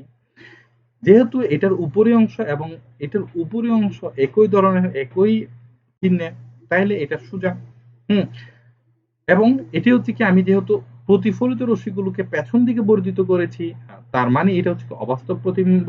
তার মানে উত্তল আয়নার ক্ষেত্রে আমি যেই ধরনের ইনফরমেশন গুলো পাইলাম, সেটা হচ্ছে কি আমি ঘর্বিত প্রতিবিম্ব পাইলাম, আমি সোজা প্রতিবিম্ব পাইলাম, এবং আমি একটি অবাস্তব প্রতিবিম্ব পাইলাম। ওকে, এবার সেটা হচ্ছে কি উত্তল লেন্সের ক্ষেত্রে যে ফোকাস বিন্দুটা গঠিত হয়, সেটা হচ্ছে কি ব্যাসার্ধের অর্ধেক। আহ, আমরা হচ্ছে কি ব্যাসার্ধ বলতে আমরা কি বুঝি? উত্তল লেন্সটা হচ্ছে যেই গ্রুপ থেকে নেওয়া হচ্ছিল, ওই গোলকের কেন্দ্র হচ্ছে সি।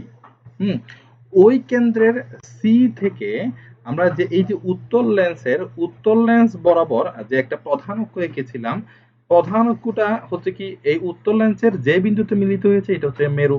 এখন হচ্ছে কি এই যে কেন্দ্র থেকে মেরু এর মধ্যবর্তী যে একটা দূরত্ব, সেই দূরত্বটা হচ্ছে কি ব্যাসার্ধ।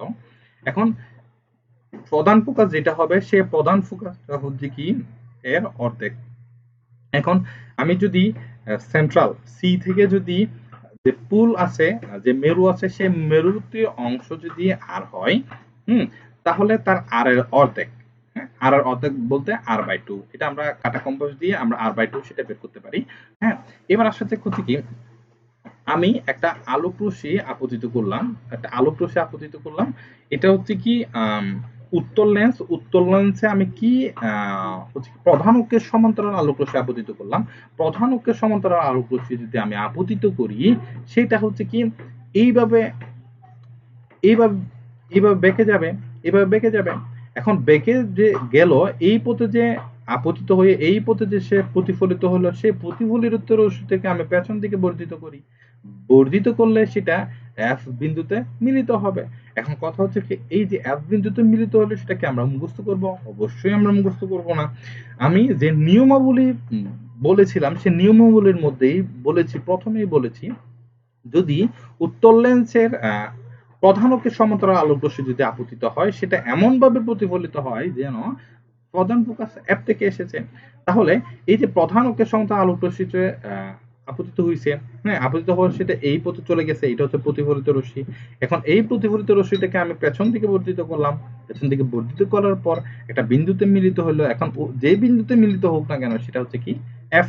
এফ মানে হচ্ছে কি প্রধান ফোকাস। এখন এদের মধ্যে একটা আমি অঙ্কিত অভিলম্ব আঁকলাম। এই যে অঙ্কিত অভিলম্বটা তার সেন্ট্রাল বা আলোক যে কেন্দ্র, সে কেন্দ্র বরাবর সেট করছে। এখন আমার প্রমাণ করতে হবে যে এই যে প্রধান ফোকাস, এই প্রধান ফোকাসটা এই আর অর্থাৎ যে ব্যাসার্ধকে সমান দুটা ভাগে ভাগ করছে। এখন দেখি এই যে এখন এই কোণটা সমান হচ্ছে কি এই কোণটা। তাহলে এই কোণটা সমান, আমি যদি এটাকে যদি আমি আই কোণ ধরি, অর্থাৎ আমি যে আপতিত রশ্মি করছিলাম সে এই আপতন কোণ ধরি, এটা হচ্ছে কি তার প্রতিফলন কোণ। এটা আপতন কোণ এবং এটা যদি প্রতিফলন কোণ হয়, তাহলে এখন এই যে এই একটা রেখা পাইলাম, এই রেখা মানে প্রতিফলন, এই যে এদিক থেকে প্রতিফলিত হয়েছিল, সে প্রতিফলিত থেকে বর্ধিত করে আমি যে রেখাটা পাইছিলাম, এই রেখাটা হচ্ছে কি এটা প্রায় সমান, এই যে এই অংশের প্রায় সমান। এই যে প্রায় সমানটা কখন প্রযোজ্য? যখন এটা খুবই ছোট হবে, এই যে আয়নার এই অংশতে খুবই ছোট হবে, তখনই শুধুমাত্র এটা প্রযোজ্য, অন্য ক্ষেত্রে কিন্তু প্রযোজ্য নয়। যদি প্রয়োজন, যদি এইটা এই রেখাটা যদি এই রেখাটার সর্বসম হয়, তবে এখান থেকে প্রমাণিত হয়ে যায় যে এটি সমান দুটা ভাগে বিভক্ত হয়ে গেল, সেটা হচ্ছে কি r/2, এটা হচ্ছে কি r/2। জিনিসটা হচ্ছে কি এভাবে যদি বোঝানো যায়, আমি পরবর্তী আরেকটা ভিডিও করব এই r/2 এর জন্য, হচ্ছে ওইখানে আমি ভালো করে বুঝিয়ে দেব। এখানে দুর্ভাগ্যবশত হচ্ছে কি আমি স্লাইডে এখানে হচ্ছে কি এ বি সি এগুলো না দেওয়াতে হচ্ছে কি ভালোভাবে বোঝা যাচ্ছে না।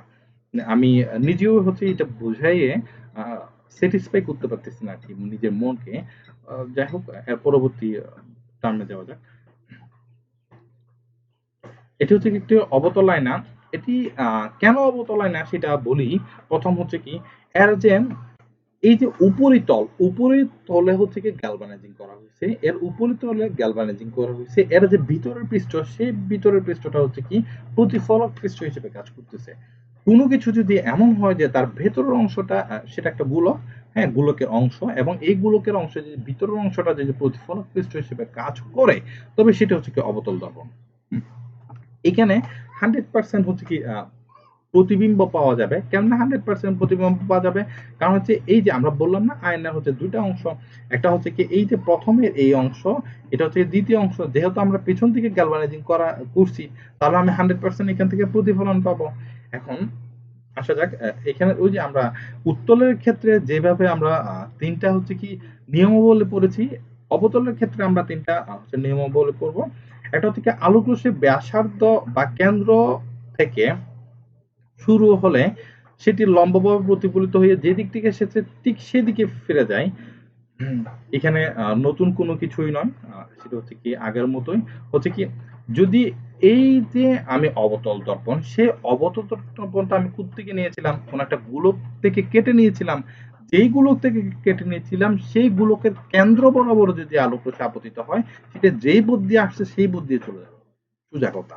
এখন দ্বিতীয় কথা হচ্ছে কি, যদি প্রধান অক্ষের সমান্তরালে যদি আলোকরশ্মি আপতিত হয় সেটা প্রধান ফোকাস দিয়ে যাবে, কিংবা প্রধান ফোকাস দিয়ে যদি আলোকরশ্মি আপতিত হয় সেটা প্রতিফলন হওয়ার পর সেটা হচ্ছে কি প্রধান অক্ষের সমান্তরালে যাবে।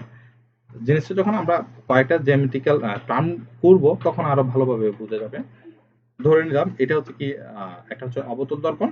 অবতল দর্পণ মানে হচ্ছে কি এর বাইরে হচ্ছে কি পারা কিংবা গ্যালভানাইজিং করা আছে, এখানে হচ্ছে কি এই অংশে ঠিক এই বাইরের অংশ হচ্ছে কি পারা কিংবা গ্যালভানাইজিং করা আছে, এখানে একটু কালো দেখা যাচ্ছে। এই কালো দেখা যাচ্ছে, কালো মানে হচ্ছে কি এখানে পেছনে গ্যালভানাইজিং কিংবা পারা লাগানো আছে। এখন একটা প্রধান অক্ষ নিলাম, প্রধান অক্ষের সামনে থেকে আমি একগুচ্ছ আলোক রশ্মি আপতিত করলাম। আপতিত করার পর তারা এইভাবে প্রতিফলিত হইলো, প্রতিফলিত হওয়ার পর তারা একটা বিন্দুতে মিলিত হইলো। এখন যে বিন্দুতে মিলিত হইলো সেটাকে বলা হয় প্রধান ফোকাস। প্রধান ফোকাসকে আমরা অ্যাপ দ্বারা সংজ্ঞায়িত করি, এই যে এই বিন্দুটা হচ্ছে প্রধান ফোকাস, এটি হচ্ছে তার মেরু। এবার অবতল আয়নার ফোকাস দূরত্ব থেকে কম রাখলে, এই যে আমরা ফোকাস দূরত্ব আছে না, এই ফোকাস দূরত্ব থেকে মানে ফোকাস দূরত্বের ভেতরে ভেতরে যদি আমরা কোনো একটা লক্ষ্যবস্তু রাখি আমরা এক ধরনের প্রতিবিম্ব পাই, যদি ফোকাস বিন্দুতে রাখি আমরা অন্য ধরনের প্রতিবিম্ব পাই, দ্বিগুণ দূরত্ব রাখলে আমরা এক ধরনের প্রতিবিম্ব পাই, এবং দ্বিগুণ দূরত্বের বাইরে যদি আমরা কোনো কিছু লক্ষ্যবস্তু রাখি তখন আমরা অন্য ধরনের প্রতিবিম্ব পাই। এখন এই যে অবতল আয়না যে ফোকাস দূরত্ব থেকে কম দূরত্বে রাখলে, অর্থাৎ ফোকাস দূরত্বের ভিতরে রাখলে কোন একটা লক্ষ্যবস্তু রাখলে সেটা কি ধরনের প্রতিবিম্ব দেয় সেটা আমরা বের করি। এই যে একটা লক্ষ্যবস্তু, এটা হচ্ছে একটা অবতল দর্পণ। আমি হচ্ছে কি অবতল দর্পণ এবং যদি আমি লক্ষ্যবস্তুর মধ্যে একটা সম্পর্ক স্থাপন করতে চাই, তাদের প্রতিবিম্বটা বের করতে চাই, তাহলে আমার প্রথম যে শর্ত সেটা হচ্ছে আমাদের হচ্ছে একটা প্রধান অক্ষ লাগবে, সেজন্য আমি একটা প্রধান অক্ষ দিলাম। এখন হচ্ছে কি প্রধান অক্ষ দেওয়ার পর এইখান থেকে হচ্ছে কি এই যে পাদ অংশ, এই যে একটা লক্ষ্য বস্তু একটা পাদ অংশ আছে, এই পাদ অংশ থেকে আলোক রশ্মি আপতিত হইল, আপতিত হয়ে এই দর্পণে অবতল দর্পণে আপতিত হইল, আপতিত হওয়ার পর সেটি যেই পথে গিয়েছিল ঠিক সেই পথে ফিরে আসছে। কেন যেই পথে গিয়েছে সেই পথে ফিরে আসছে, কারণ এটি হচ্ছে কি এই যে এই বরাবর আমি ধরে নিলাম যে এই অংশ হচ্ছে কি আলোর কি আলোর কেন্দ্র, আলোক কেন্দ্র মানে হচ্ছে কি এই আয়নাটা যে বৃত্ত থেকে কেটে নেওয়া হচ্ছে সেই বৃত্তের কেন্দ্র হচ্ছে কি এইটা, এই কেন্দ্র বরাবর আপতিত হয়েছে, সেই জন্য যে পথে গেছে ঠিক সেই পথেই ফিরে আসছে। এখন হচ্ছে কি এই যে এই একটা অংশ, উপরের একটা অংশ, এই উপরের অংশ থেকে একটা আলো আপতিত হইল, আপতিত হওয়ার পর সেটা হচ্ছে কি এই পথ দিয়ে চলে গেল, এবং আরেকটি আলোক রশ্মি আপতিত হলো সেটা হচ্ছে এই পথ দিয়ে আপতিত হইলো। এখন যে আপতিত দুটা আলোক রশ্মি আছে সেই আলোক রশ্মি দুটাকে যদি আমি পেছন দিকে বর্ধিত করি তবে তারা পরস্পর একটা বিন্দুতে মিলিত হয়। এখন যে বিন্দুতে মিলিত হচ্ছে সেই বিন্দু থেকে প্রধান অক্ষ থেকে আমি ওই বিন্দু বরাবর একটা হচ্ছে প্রধান লক্ষ্যবস্তু এঁকে দিলাম। এখন লক্ষ্যবস্তু এঁকে দেওয়ার পরে আমরা একটা জিনিস খেয়াল করতেছি, সেটা হচ্ছে কি এই লক্ষ্যবস্তুর মাথা যেখানে অর্থাৎ উপরে ছিল, এই যে এখানেও লক্ষ্যবস্তুর ক্ষেত্রে প্রতিবিম্বর ক্ষেত্রে মাথা উপরে, লক্ষ্যবস্তুর ক্ষেত্রেও মাথাটা হচ্ছে উপরে। তার মানে এই যে আমরা যে প্রতিবিম্বটা পাইছি সেটা হচ্ছে কি সোজা। দ্বিতীয় কথা যেটা আসছে যে সেটা হচ্ছে কি লক্ষ্যবস্তুর তুলনায় প্রতিবিম্বটা হচ্ছে অনেক বড় হয়ে গেছে, অর্থাৎ বর্ধিত হয়ে গেছে।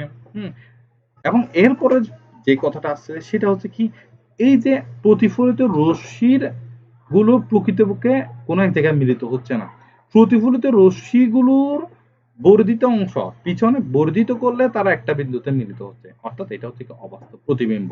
যদি আলোর প্রতিফলিত যে রে প্রতিফলিত রে গুলোকে যদি আমরা পেছন দিকে বর্ধিত করি সেখান থেকে যদি কোনো একটা প্রতিবিম্ব পাই সেটা অবশ্যই অবশ্যই হচ্ছে একটা অবাস্তব প্রতিবিম্ব। ওকে, এবার আসা যাক হচ্ছে কি অবতল আয়নাকে যদি আমরা ফোকাস দূরত্ব থেকে বেশি দূরত্বে রাখলে সেটা কি ধরনের প্রতিবিম্ব দিবে সেটা একটু আমরা বের করি। ধরে নিলাম এটা হচ্ছে কি একটা লক্ষ্যবস্তু, এবং এটা হচ্ছে কি একটা অবতল দর্পণ। এটি হচ্ছে কি তার প্রধান অক্ষের উপর একটা লক্ষ্যবস্তু স্থাপন করলাম। এখন হচ্ছে কি দেখি, এই যে এটা হচ্ছে কি এই লক্ষ্যবস্তু, এটা হচ্ছে পাদবিন্দু। পাদবিন্দু থেকে কোনো একটা আলোক রশ্মি গেলে সেটা কেন্দ্র বরাবর, যদি আলোক কেন্দ্র বরাবর গেলে সেটা যে পথে যায় সে পথে ফিরে আসে, সেজন্য এটা নিয়ে আমরা এত বেশি মাথা কামাকামি করতেছি না। এখন আমরা এই যে হচ্ছে লক্ষ্যবস্তুর যে উপরের অংশ থেকে কমপক্ষে দুইটা আলোক রশ্মি বের হবে। হ্যাঁ, কমপক্ষে দুইটা আলোক রশ্মি বের হবে। এবং আলোক রশ্মির ক্ষেত্রে কি ঘটনাটা ঘটবে, যদি এই আলোক রশ্মি থেকে এই যে প্রধান অক্ষর উপরের অংশ থেকে যদি প্রধান অক্ষের সমান্তরাল আলোক রশ্মি বের হয়, তবে সেটা হচ্ছে কি প্রধান ফোকাসের এফ বিন্দুতে হচ্ছে কি মিলিত হবে। এবং কোন একটা যদি কেন্দ্র বরাবর যায়, হ্যাঁ, সেটা হচ্ছে যে পথে যায় সে পথে ফিরে আসবে। এখন জিনিসটা একটু হচ্ছে আমরা এইভাবে দেখি, হচ্ছে এইখান থেকে আলোক রশ্মি গিয়েছিল, গিয়ে হচ্ছে কি সেটা হুম এটা যেহেতু প্রধান অক্ষর সমান্তরাল আলোক রশ্মি আপতিত হয়েছে, সেজন্য সেইটা হচ্ছে কি প্রধান ফোকাস দিয়ে গেছে। প্রধান ফোকাসকে আমরা অ্যাপ দ্বারা সংজ্ঞায়িত করি। এবং এখানে আরেকটি আলোক রশ্মি, সেটা হচ্ছে প্রধান ফোকাস দিয়ে গেছে। যদি আরেকটা আলোক রশ্মি এরকম প্রধান ফোকাস দিয়ে যায়, সেটা হচ্ছে কি প্রতিফলন যখন হয় তখন সেই প্রতিফলিত রশ্মিটা হচ্ছে কি প্রধান অক্ষের সমান্তরাল হয়ে যায়। অর্থাৎ হচ্ছে কি এই যে সমান্তরাল হয়ে যাওয়া মানেটা হচ্ছে কি প্রধান অক্ষ এবং যে প্রতিফলিত রশ্মি তাদের মধ্যবর্তী যে ডিসটেন্স, সেই ডিসটেন্সটা সবসময় সমান থাকবে। এখন এই যে এটি হচ্ছে তার প্রধান ফোকাস। হ্যাঁ, এই যে প্রধান অক্ষ থেকে যদি আমি লক্ষ্য বস্তুটির বিম্ব আঁকতে যাই, তাহলে বিম্বটা হয় এরকম। এখন এখান থেকে কি দেখতে পাচ্ছি, এখান থেকে আমরা দেখতে পাচ্ছি যে হচ্ছে এইখানে হচ্ছে কি লক্ষ্যবস্তুর ক্ষেত্রে মাথাটা ছিল হচ্ছে কি এই তীর চিহ্নটা হচ্ছিল হচ্ছে উপরে।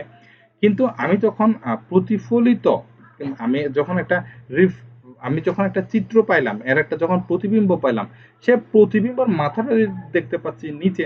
তার মানে হচ্ছে কি, যখন আমরা অবতল দর্পণে বা অবতল আয়নায় আমরা যদি ফোকাস দূরত্ব থেকে বেশি দূরত্বে রাখি, তাহলে আমরা যে প্রতিবিম্বটা পাই সেটা হচ্ছে উল্টা প্রতিবিম্ব। এবং এটা দেখা যাচ্ছে প্রকৃতপক্ষে তারা একটা বিন্দুতে মিলিত হয়েছে, তার মানে এটা হচ্ছে একটা বাস্তব প্রতিবিম্ব। এবং দেখতে পাচ্ছি যে লক্ষ্যবস্তুর চাইতে প্রতিবিম্ব যেটা পাইছি সেটা হচ্ছে লক্ষ্যবস্তুর চাইতে বড়। অর্থাৎ আমরা অবতল আয়নার জন্য উল্টা বিবর্ধিত এবং হচ্ছে একটা বাস্তব প্রতিবিম্ব পেয়ে থাকি। ওকে, এবার আসা যাক হচ্ছে কি আমরা অবতল আয়নায় ফোকাস দূরত্ব থেকে যদি দ্বিগুণ দূরত্বের বাইরে রাখি, ফোকাস দূরত্ব থেকে যদি দ্বিগুণ দূরত্বের বাইরে রাখি, কি ধরনের প্রতিবিম্ব পাবো? আমি দ্বিগুণ দূরত্বে একটা লক্ষ্যবস্তু রাখলাম। এখন এই লক্ষ্যবস্তু থেকে হচ্ছে কি পাদবিন্দু থেকে আলোক রশ্মি আপতিত হলো, যে পথে গেল সেই পথে ফিরে আসলো। এটা নিয়ে এত বেশি মাথা ব্যথা করার মতো কিছু নাই।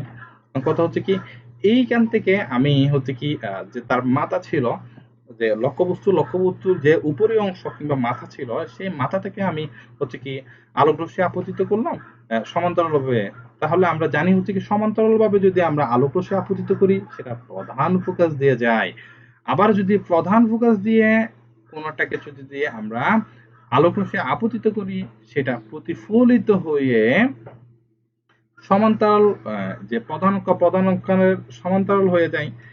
এখন তারা দেখতে পাচ্ছি তারা হচ্ছে পরস্পর একটা বিন্দুতে মিলিত হয়েছে। এখন যে বিন্দুতে মিলিত হয়েছে, আমি প্রধান অক্ষ থেকে ওই বরাবর একটা চিত্র আঁকি। ওই বরাবর হচ্ছে কি লক্ষ্যবস্তু নিয়ে একটা আঁকি।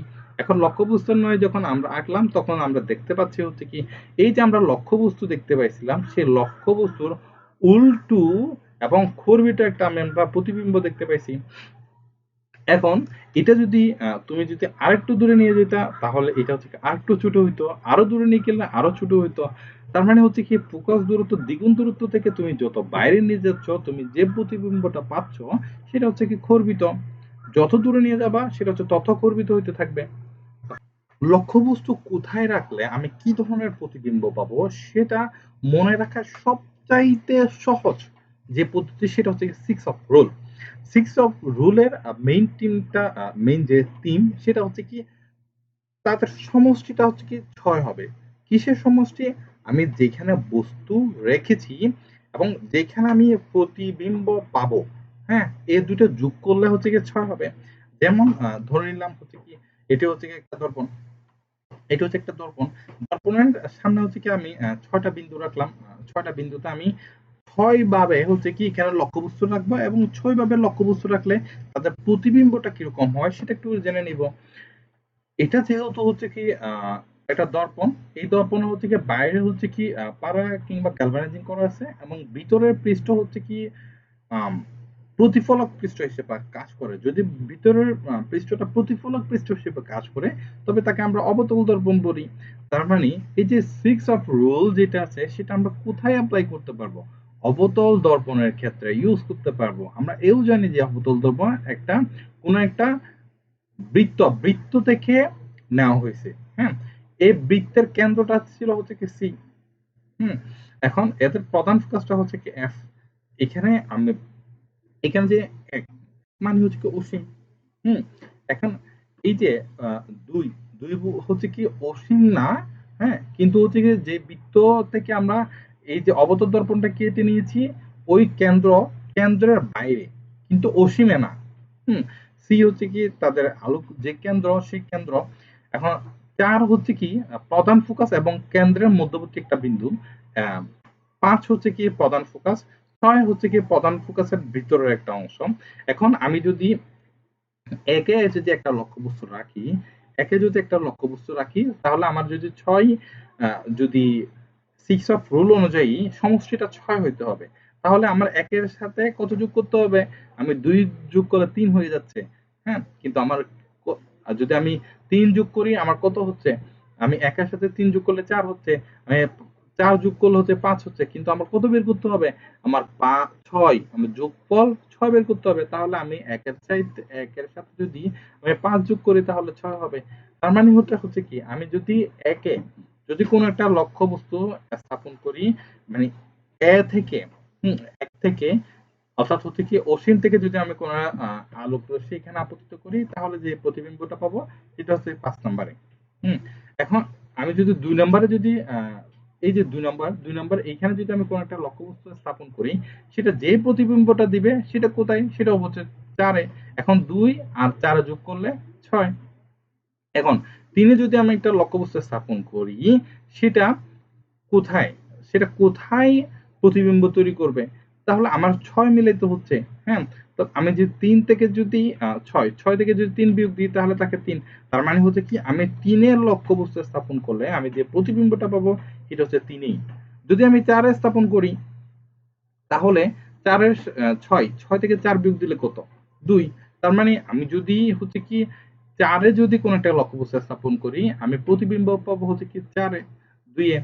এখন আমি যদি ৫ এ যদি লক্ষ্যবস্তু স্থাপন করি অর্থাৎ প্রধান ফোকাসে যদি স্থাপন করি তাহলে আমি পাবো কোথায়? আমি পাবো হচ্ছে অসীমে। এবং আমি যদি ৬ এ যদি কোন কিছু স্থাপন করি তাহলে সেটাকে এখানে ৬ এর সাথে তো আমি কোন কিছুই যোগ করতে পারতেছি না। আমি অসীমে যদি যাই তাহলে সেটা ৭ হয়ে যাবে। হ্যাঁ? যদি ২ এ যায় তাহলে সেটা কত হয়ে যাবে? সেটা ৮ হয়ে যাবে। তার মানে হচ্ছে কি ৬ এ যদি কোন একটা লক্ষ্যবস্তু রাখি সেটা হচ্ছে কি আর হচ্ছে কি ১, ২, ৩, ৪ কোন বিন্দুতেই সে প্রতিবিম্বটা দেখাবে না। সে তার প্রতিবিম্বটা দেখাবে হচ্ছে সরাসরি হচ্ছে কি আয়নার বাইরে। ওকে? এবার যে 6 অফ রুল এর যে কনসেপ্ট সেটা তো বললাম। এবার আসা যাক 6 অফ রুল এর যে অ্যাপ্লিকেশন গুলো আমরা কিভাবে প্রতিবিম্বটা পেতে পারি সেটা হচ্ছে কি হাতে কলমে করা যাক। অসীমে যদি একটি লক্ষ্যবস্তু রাখি তবে এই অসীম থেকে অর্থাৎ ১ নাম্বার পয়েন্ট থেকে আলোগুলো এইভাবে এসে এম এবং এম প্রাইম দর্পণে আপতিত হইল। আপতিত হওয়ার পর তারা রিফ্লেক্ট হয়ে তারা একটা বিন্দুতে মিলিত হইল। এখন যে বিন্দুতে মিলিত হইল এই যে প্রধান অক্ষ ছিল প্রধান অক্ষ থেকে আমি যদি এইভাবে একটা চিত্র আঁকি তবে দেখতে পাচ্ছি যে এটা একটা উল্টা প্রতিবিম্ব গঠিত হয়েছে। এটা যেহেতু প্রকৃতপক্ষে তারা এক বিন্দুতে মিলিত হয়েছে তাই হচ্ছে কি এরা একটা বাস্তব প্রতিবিম্ব করছে এবং হচ্ছে কি আমি যে মূল লক্ষ্যবস্তু থেকে অত্যন্ত খর্বিত একটা হচ্ছে কি সে বিম্ব তৈরি করছে। এখন কথা হচ্ছে কি এটা কি 6 অফ রুল মানতেছে? অবশ্যই মানতেছে। কিভাবে দেখি তো? সে হচ্ছে কি অসীম থেকে আসতেছে, আমরা অসীম বলতে বোঝাচ্ছি হচ্ছে কি 1 নাম্বার পয়েন্ট। হ্যাঁ, তাহলে সে রিফ্লেক্ট হইলো কয় নাম্বার পয়েন্টে? 5 নাম্বার পয়েন্টে। তাহলে 1 এবং 5 যদি যোগ করি তাহলে হয় 6। তাহলে সেটার রুলস অফ 6 মেনে চলতেছে। এখন কত নম্বর পয়েন্টে হবে সেটা আমরা বের করব হচ্ছে এইভাবে। ধরো 1 নাম্বার পয়েন্টে 1 নাম্বার পয়েন্ট থেকে আলোক রশ্মি আপতিত হচ্ছে। তো 6 থেকে যদি আমি 1 বিয়োগ দিই তাহলে 5, অর্থাৎ 5 নাম্বার পয়েন্টে আলোটা হচ্ছে কি প্রতিবিম্বটা তৈরি হবে অ্যাকচুয়ালি। ওকে, এবার আসা যাক হচ্ছে 2 নাম্বার পয়েন্টে। আমি যদি 2 নাম্বার পয়েন্টে মানে হচ্ছে কি অসীমে নয়, আবার হচ্ছে কি যে আলোক কেন্দ্র ছিল আলোক কেন্দ্রের বাইরে, অসীমে নয় এমন একটা জায়গায় যদি আমি কোন একটা লক্ষ্যবস্তু স্থাপন করি, সেই লক্ষ্যবস্তুর যে উপরিভাগ অর্থাৎ যে মাথা ছিল, মাথা থেকে হচ্ছে কি একটা আলোক রশ্মি এম এবং এম প্রাইম দর্পণে অবতল দর্পণে আপতিত হলো। আপতিত হওয়ার পর সেটি রিফ্লেক্ট হয়ে প্রতিফলিত হয়ে প্রধান ফোকাস দিয়ে গেল। এখন এই যে উপরের মাথা, মাথা থেকে আরেকটি আলোক রশ্মি বের হলো, সেটি হচ্ছে কি আলোক কেন্দ্র দিয়ে গেল। এখন তারা পরস্পর একটা বিন্দুতে ছেদ করছে। এখন যে বিন্দুতে ছেদ করছে সেই বিন্দুতে যদি আমরা এইভাবে দিই, তবে আমরা দেখতে পাচ্ছি একটা প্রতিবিম্ব গঠিত হয়েছে। এখন এই প্রতিবিম্বটা হচ্ছে কি মেইন যে লক্ষ্যবস্তু, সেই লক্ষ্যবস্তু থেকে হচ্ছে কি ছোট। এবং হচ্ছে উল্টা। এবার আসা যাক হচ্ছে কি আমরা যদি 3 নাম্বার পয়েন্টে যদি লক্ষ্যবস্তু রাখি সেটি কিরকম হয় সেটা একবার দেখা যাক। ধরো এর উপরিতল থেকে একটা আলোক রশ্মি বের হয়ে এম এবং এম প্রাইম দর্পণে আপতিত হইল, দেন সেটা রিফ্লেক্ট হয়ে প্রধান ফোকাস এফ দিয়ে চলে গেল। এখন তার উপরের যে অংশ, উপরের অংশ থেকে আরেকটি আলোক রশ্মি প্রধান ফোকাস দিয়ে গেল। আমরা জানি প্রধান ফোকাস দিয়ে যদি কোনো কিছু যায়, আহ, সেটি হচ্ছে কি প্রতিফলিত হয়ে ইয়ার প্রধান অক্ষের সমান্তরাল হয়ে যায়। প্রধান অক্ষের সমান্তরাল হয়ে গেল, তারা পরস্পর একটা বিন্দুতে মিলিত হয়েছে। যে বিন্দুতে মিলিত হয়েছে সেই বিন্দুতে আমরা প্রধান অক্ষ থেকে একটা চিত্র আঁকি। চিত্র যদি আঁকি, চিত্রটা দেখাবে অনেকটা এরকম। এখান থেকে দেখা যাচ্ছে যে আমি যদি 3 নাম্বার পয়েন্টে যদি কোনো একটা লক্ষ্যবস্তু রাখি, সেটা 3 নাম্বার পয়েন্টেই হচ্ছে কি তার প্রতিবিম্বটা দেখা যাবে। এবং এখানে আরো দেখা যাচ্ছে যে তাদের যে হচ্ছে কি মানে আমি বস্তুটাকে যদি লক্ষ্য বস্তু কিংবা লক্ষ্য বস্তুটা যদি আমি বক্রতার কেন্দ্রে রাখি তাহলে প্রতিফলনটা পাবো হচ্ছে কি বক্রতার কেন্দ্রেই। কিন্তু আমি একটা উল্টা প্রতিবিম্ব পাবো। এবং এটা যেহেতু আমি আহ, একটা জায়গায় প্রকৃতপক্ষে মিলিত হয়েছে, অর্থাৎ এটা একটি বাস্তব প্রতিবিম্ব। ওকে, এবার আসে যাক আলোক কেন্দ্রের ভেতরে এবং হচ্ছে যে ফোকাসে আলোক কেন্দ্র এবং ফোকাসের মধ্যবর্তী স্থানে, অর্থাৎ 4 নাম্বার পয়েন্টে যদি আমি কোনো একটা লক্ষ্যবস্তু স্থাপন করি, তবে তার উপরই মাথা থেকে আমি একটা আলোক রশ্মি বের হইলো। এই আলোক রশ্মিটা হচ্ছে কি এম ও এম প্রাইম দর্পণে আপতিত হয়ে ঠিক তার প্রধান ফোকাস দিয়ে চলে গেল। তা এটা কেন প্রধান ফোকাস দিয়ে গেল, অন্য দিক দিয়ে কেন গেল না, সেটার যুক্তিটা হচ্ছে কি আমি আগেই বলেছি। সেটা হচ্ছে কি প্রধান অক্ষের সমান্তরালে যদি কোনো একটা আলোক রশ্মি আপতিত হয়, তবে সেটি প্রধান ফোকাস দিয়ে যায়। এতে এটা হচ্ছে প্রধান অক্ষের সমান্তরালে আপতিত হইলো, সেজন্য প্রধান ফোকাস দিয়ে গেল। এখন হচ্ছে কি এই মাথা থেকে, উপরের এই মাথা থেকে প্রধান ফোকাস দিয়ে আরেকটা আলোক রশ্মি গেল, গিয়ে সেটা এইভাবে রিফ্লেক্ট হইলো, রিফ্লেক্ট হইয়ে সে হচ্ছে কি এই পথে চলে গেল। এই পথে চলে গিয়ে হচ্ছে কি তারা একটা বিন্দুতে পরস্পর মিলিত হয়েছে। যে বিন্দু থেকে মিলিত হয়েছে, এখন প্রধান অক্ষ থেকে এই বিন্দুতে একটা চিত্র আঁকি। চিত্রটা অনেকটা এইরকম।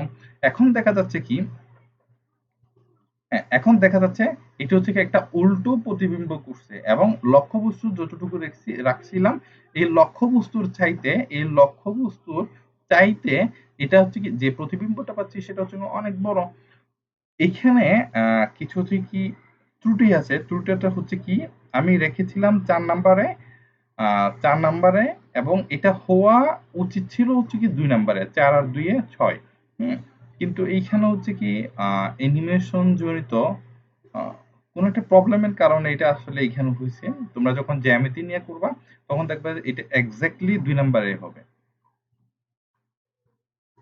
এবার দেখি আমরা যদি 5 নাম্বার পয়েন্টে অর্থাৎ প্রধান ফোকাসে যদি কোনো একটা লক্ষ্যবস্তু স্থাপন করি, সেটা কি ধরনের প্রতিবিম্ব দিবে সেটা একটু করে দেখি। আমি এই যে এই মাথা থেকে লক্ষ্যবস্তুর যে উপরিতল যে মাথা, ওই মাথা থেকে আমি 2টা আলোক রশ্মি আপতিত করলাম। দেন এগুলো হচ্ছে কি এইভাবে রিফ্লেক্ট হলো। দেখা যাচ্ছে কি রিফ্লেক্ট হওয়ার পর তারা প্রকৃতপক্ষে কোনো জায়গায় হচ্ছে কি মিলিত হয় নাই, কোনো জায়গায় মিলিত হয় নাই, অর্থাৎ তারা অসীমে চলে গেছে। অসীম মানেটা হচ্ছে কি এক number point one, one point, এই যে ওয়ান পয়েন্ট এটা এবং 5 দুটো যোগ করলে 6 হয়, তাহলে এই ক্ষেত্রেও 6 অফ রুলটা মেনে চলতেছে। বাস্তব ও অবাস্তব প্রতিবিম্বের মধ্যে পার্থক্য জানা যাক। হচ্ছে কোনো বিন্দু থেকে নিঃসৃত আলোক রশ্মিগুলো প্রতিফলন বা প্রতিসরণের পর দ্বিতীয় কোনো বিন্দুতে প্রকৃতপক্ষে যদি মিলিত হয়, তবে দ্বিতীয় বিন্দুকে প্রথম বিন্দুর বাস্তব প্রতিবিম্ব বলে। এখন অবাস্তব প্রতিবিম্বের ক্ষেত্রে কোনো বিন্দু থেকে নিঃসৃত আলোক রশ্মিগুচ্ছ প্রতিফলন বা প্রতিসরণের পর দ্বিতীয় কোনো বিন্দু থেকে অপসারিত হচ্ছে বলে মনে হলে তাকে, তবে ওই যে দ্বিতীয় বিন্দুকে প্রথম বিন্দুর অবাস্তব প্রতিবিম্ব বলে। যে বাস্তব প্রতিবিম্ব হচ্ছে কি প্রকৃতপক্ষে মিলিত হয়, অবাস্তব প্রতিবিম্ব প্রকৃতপক্ষে মিলিত হয় না। হচ্ছে এই যে বাস্তব প্রতিবিম্বে চোখে দেখা যায় এবং হচ্ছে সেটাকে কোনো একটা পর্দায় ফেলা যায়, কিন্তু অবাস্তব প্রতিবিম্ব কোনো পর্দায় ফেলা যায় না, কিন্তু হচ্ছে কি রিয়েলাইজ করা যায়, দেখা যায়। অবতল দর্পণ ও অপতল দর্পণ ও উত্তল লেন্স গঠিত হয়। আবার হচ্ছে যে অবাস্তব বিম্ব, সেক্ষেত্রে সব রকমের দর্পণ ও লেন্স গঠিত হয়। এবার আসি বিবর্তন। হ্যাঁ, প্রতিবিম্বের দৈর্ঘ্য ও লক্ষ্যবস্তুর দৈর্ঘ্যের অনুপাতকে, প্রতিবিম্বের দৈর্ঘ্য, অর্থাৎ আমি একটা আয়নার সামনে দাঁড়াইছিলাম, এই আয়নার সামনে দাঁড়ানোর ফলে আমার যে একটা প্রতিবিম্ব, একটা ইমেজ তৈরি হলো, ওই ইমেজটার দৈর্ঘ্য এবং আমি যে সামনে দাঁড়াইলাম এখন আমার দৈর্ঘ্য, দুইটার যে একটা অনুপাত, এই অনুপাতকে বিবর্ধন বলে। এর মাধ্যমে প্রতিবিম্বের লক্ষ্যবস্তুর তুলনায় কত বড় হয়েছে কিংবা কত ছোট হয়েছে সেটা জানতে পারি। আমরা বিবর্ধন বিবর্ধন নিয়ে কিছু ম্যাথমেটিক্যাল টার্ম করব। আমরা হচ্ছে কি আমরা ওই যে পেয়েছিলাম ফোকাস বিন্দু হচ্ছে কি তার ব্যাসার্ধের অর্ধেক, এটি হচ্ছে কি ওই সূত্রটা, এবং 1/u plus 1/v equal to 1/f, এই সূত্রটা এখনো করাই নাই। আমরা যে এই যে অবতল উত্তল ক্ষেত্রে আমরা যে বললাম লক্ষ্যবস্তু এখানে রাখলে এরকম চিত্র হবে, ওইখানে রাখলে ওইরকম চিত্র হবে। এখন আমরা যদি ওই জ্যামিতিক অঙ্কনগুলো না করে একদম সরাসরি আমরা এই সূত্রের মাধ্যমে আমরা বের করে ফেলতে পারতাম। এটা একটু করে পরে করতেছি, কিছু ম্যাথমেটিক্যাল টার্ম আছে। এখন হচ্ছে বিবর্ধন, বিবর্ধন মানে হচ্ছে কি এম। হ্যাঁ, বিবর্ধন হচ্ছে কি এম। বিবর্ধন কি পরিমাণ? বিবর্ধন হচ্ছে এল প্রাইম হচ্ছে কি লক্ষ্যবস্তুর যে প্রতিবিম্ব, প্রতিবিম্বের যে দৈর্ঘ্য সেটা, আর এটা হচ্ছে কি আমার যেই তোমার যেই দৈর্ঘ্য, তুমি যে আয়নার সামনে দাঁড়াইলা, তোমার যে দৈর্ঘ্য সেটা হচ্ছে কি এল, এই দুটার অনুপাতই হচ্ছে কি বিবর্ধন। দেখি কিছু ম্যাথমেটিক্যাল টার্ম করা যাক। একটি অবতল দর্পণের ফোকাস দূরত্ব 15 সেন্টিমিটার, এর বক্রতার ব্যাসার্ধ কত? একটি অবতল দর্পণের ফোকাস দূরত্ব অর্থাৎ এফ দেওয়া আছে, ফোকাস দূরত্ব এফ দেওয়া আছে, হচ্ছে তার বক্রতা ব্যাসার্ধ অর্থাৎ আর কত। তাহলে আমাদের যে মানটা বের করতে হয় সেটা হচ্ছে আমরা হাতের বাঁ পাশে নিয়ে যাই, যে জানা মানগুলো আছে সেগুলোকে আমরা হাতের ডান পাশে নিয়ে যাই। এখানে যেহেতু আমরা জানি আমরা জানি হচ্ছে কি F equal to R by two, আমরা জানি F equal to R by two. আমাদের কি প্রয়োজন? আমাদের হচ্ছে কি আর বের করতে হবে, সেজন্য আর কে হাতের বাঁ পাশে আনলাম এবং যে জানা মান সেই জানা মানগুলোকে হাতের ডান পাশে আনলাম। দেন আমি ক্যালকুলেশন করে একটা মান পেলাম, সেই মানটা হচ্ছে কি 30 সেন্টিমিটার। অর্থাৎ এখানে যে বক্রতার ব্যাসার্ধ অর্থাৎ কেন্দ্র থেকে মেরু পর্যন্ত যে একটা দূরত্ব, সেই দূরত্ব হচ্ছে 30 সেন্টিমিটার। ওকে, এবার একটা নতুন ম্যাথে আসা যাক। এটা হচ্ছে কি আলোক কেন্দ্র। হ্যাঁ, এটা হচ্ছে কেন্দ্র, এটি হচ্ছে প্রধান ফোকাস, প্রধান ফোকাস, আর এটি হচ্ছে কি 20 সেন্টিমিটার। এখানে দেখা যাক এই যে এই পয়েন্টটা দর্পণের যেই বিন্দুতে প্রধান অক্ষটা মিলিত হয়েছে, এখানে এই পয়েন্টটা হচ্ছে কি মেরুবিন্দু। মেরুবিন্দু, এই মেরুবিন্দু থেকে কেন্দ্র পর্যন্ত যে দূরত্ব সেটা হচ্ছে ব্যাসার্ধ। এখানে ব্যাসার্ধের মান দেওয়া হয় নাই, এখানে ফোকাস বিন্দু থেকে মেরুর মধ্যবর্তী যে দূরত্ব সেটা দেওয়া হয়েছে, অর্থাৎ এখানে ফোকাস দূরত্ব দেওয়া হয়েছে এফ। এফ ইকুয়াল টু হচ্ছে কি 20 সেন্টিমিটার। হুম, তাহলে আমরা একটা সূত্র জানি, সেই সূত্রটাতে f equal to R by two, f equal to R by two. এখানে f এর মান জানা, টু তো একটা সাংখ্যিক মান, এইটা নিয়ে এত বেশি মাথা ব্যথা নেই। এখন আমাদের কি বের করতে হবে, এখানে বক্রতা ব্যাসার্ধটা আর বের করতে হবে। আমাদের যেটার মান বের করতে হবে সেটাকে আমরা হাতের বাঁ পাশে নিয়ে যাব, যে জানা মানগুলোকে হাতের ডান পাশে নিয়ে যাব। দেন হচ্ছে কি আমরা সেই কাজটাই করলাম, করে আমি একটা ক্যালকুলেশন মান পেলাম, সেটা হচ্ছে 40 সেন্টিমিটার। অর্থাৎ এইখানে চিত্রে আমি যে ব্যাসার্ধটি দেখতে পাচ্ছি, সেই ব্যাসার্ধটা অর্থাৎ সি থেকে মেরু পর্যন্ত যে মধ্যবর্তী দূরত্ব, সেটা হবে 40 সেন্টিমিটার। ওকে, একটি উত্তল দর্পণের প্রধান অক্ষের সমান্তরাল আলোক রশ্মি প্রতিফলিত হয়ে দর্পণ থেকে 18 সেন্টিমিটার দূরে অবাস্তব বিম্ব গঠন করে। বাস্তব নয় কিন্তু অবাস্তব, মানে হচ্ছে ঋণাত্মক, অবাস্তব বিম্ব গঠন করে। দর্পণটির বক্রতার ব্যাসার্ধ অর্থাৎ আর বের করতে বলা হয়েছে। এখন R equal to F equal to R by two, এখান থেকে আমাদের আর এর মান লাগতেছে, সেজন্য আর কে হাতের বাঁ পাশে আনলাম, এবং হচ্ছে কি যে এফ ছিল এফ কে হচ্ছে কি হাতের ডান পাশে নিয়ে গেলাম, নিয়ে গিয়ে এখানে এফ এর মান বসালাম। এফ এর মান হচ্ছে কি 18 সেন্টিমিটার। এখানে মাইনাস আসলো, কেন মাইনাস আসলো, কারণ হচ্ছে কি সে অবাস্তব বিম্ব তৈরি করছে, সেজন্য মাইনাস দিলাম। দেন আমি ক্যালকুলেশন করে একটা মান পাইলাম, সেটা হচ্ছে 36 সেন্টিমিটার। অর্থাৎ উত্তল দর্পণের বক্রতার যে ব্যাসার্ধ, সেটা হচ্ছে 36 সেন্টিমিটার। ওকে, আরেকটা ম্যাথ করা যাক। এই যে 0.5 বক্রতার ব্যাসার্ধ কোন দর্পণের ফোকাস দূরত্ব কত সেন্টিমিটার, সেটা বের করতে হবে। তাহলে এখানে কি দেওয়া আছে, এখানে হচ্ছে বক্রতার ব্যাসার্ধ, অর্থাৎ আর দেওয়া আছে, আর ইকুয়াল টু হচ্ছে কি 0.5 মিটার। 0.5 মিটার। তাহলে 0.5 মিটার যদি হয়, আমরা জানি হচ্ছে কি F equal to R by two. তাহলে এখানে আমাদের কিসের মান প্রয়োজন, বক্র, এখানে বলা হচ্ছে কি ফোকাস দূরত্ব এফ প্রয়োজন, অর্থাৎ F equal to R by two. অর্থাৎ আমাদের এখানে আর যেহেতু জানা আর এর মান বসাই আমি খুব সহজেই ক্যালকুলেশনটা করে ফেললাম, সেটা হচ্ছে এফ ইকুয়াল টু 2.5 সেন্টিমিটার। অর্থাৎ দর্পণের যে ফোকাস দূরত্ব, সেটাই হচ্ছে 25 সেন্টিমিটার। এবার আসা যাক, একটি মোটর সাইকেলের যে লুকিং গ্লাসের, আমরা যে লুকিং গ্লাস ছিল, সেই লুকিং গ্লাসের ব্যাসটা হচ্ছে কি 6 সেন্টিমিটার। এখানে ব্যাস বলছে, মনে রাখতে হবে ব্যাসের অর্ধেক হচ্ছে কি ব্যাসার্ধ। আমরা ব্যাস নিয়ে কাজ করি না, আমরা ব্যাসার্ধ নিয়ে কাজ করি। এখানে যে আর দেওয়া হয়েছে, সে আর হচ্ছে কি ব্যাসার্ধ। তাহলে এই ব্যাস যেহেতু ব্যাসার্ধ যেহেতু ব্যাসের অর্ধেক, সুতরাং 3 সেন্টিমিটার, এটাকে 2 দিয়ে ভাগ দিতে হবে, অর্থাৎ ব্যাসার্ধ হচ্ছে 3 সেন্টিমিটার। লুকিং গ্লাসের ফোকাস দূরত্ব কত, সেটা আমাদেরকে বের করতে বলা হয়েছে। এখন আমরা জানি হচ্ছে কি হ্যাঁ, যেমনটা বলেছিলাম, সেটা হচ্ছে কি ইকুয়াল টু, যে 2 দিয়ে ভাগ দিলাম, 3 সেন্টিমিটার বের হলো। আমরা জানি F equal to R by two. আমি হচ্ছে কি আর এর মানটা বসালাম, দেন আমি ক্যালকুলেশন করে একটা মান পেলাম, সেটা হচ্ছে 1.5 সেন্টিমিটার। এই যে মোটর সাইকেলে ব্যবহৃত যে গ্লাসটা ছিল, সেই গ্লাসের ফোকাস দূরত্বই হচ্ছে কি 1.5 সেন্টিমিটার। এবার আসা যাক, 12 সেন্টিমিটার ব্যাসের একটি কাঁচের ফাঁফা গুলোকে সমান দুইটি ভাগে ভাগ করা হলো। একটি অংশে বাইরের অংশে পাড়া লাগানো হলে সৃষ্ট দর্পণের ফোকাস দূরত্ব কত হবে, সেটা বের করতে বলা হয়েছে।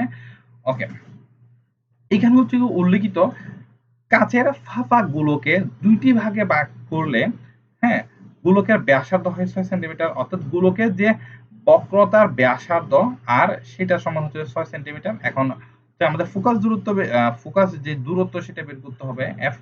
আমরা জানি হচ্ছে F equal to R by two. এখানে আর এর মানটা বসিয়ে দিলাম, টু তো ছিলই, টু দিয়ে কাটাকাটি করলে আমরা 3 সেন্টিমিটার পাই।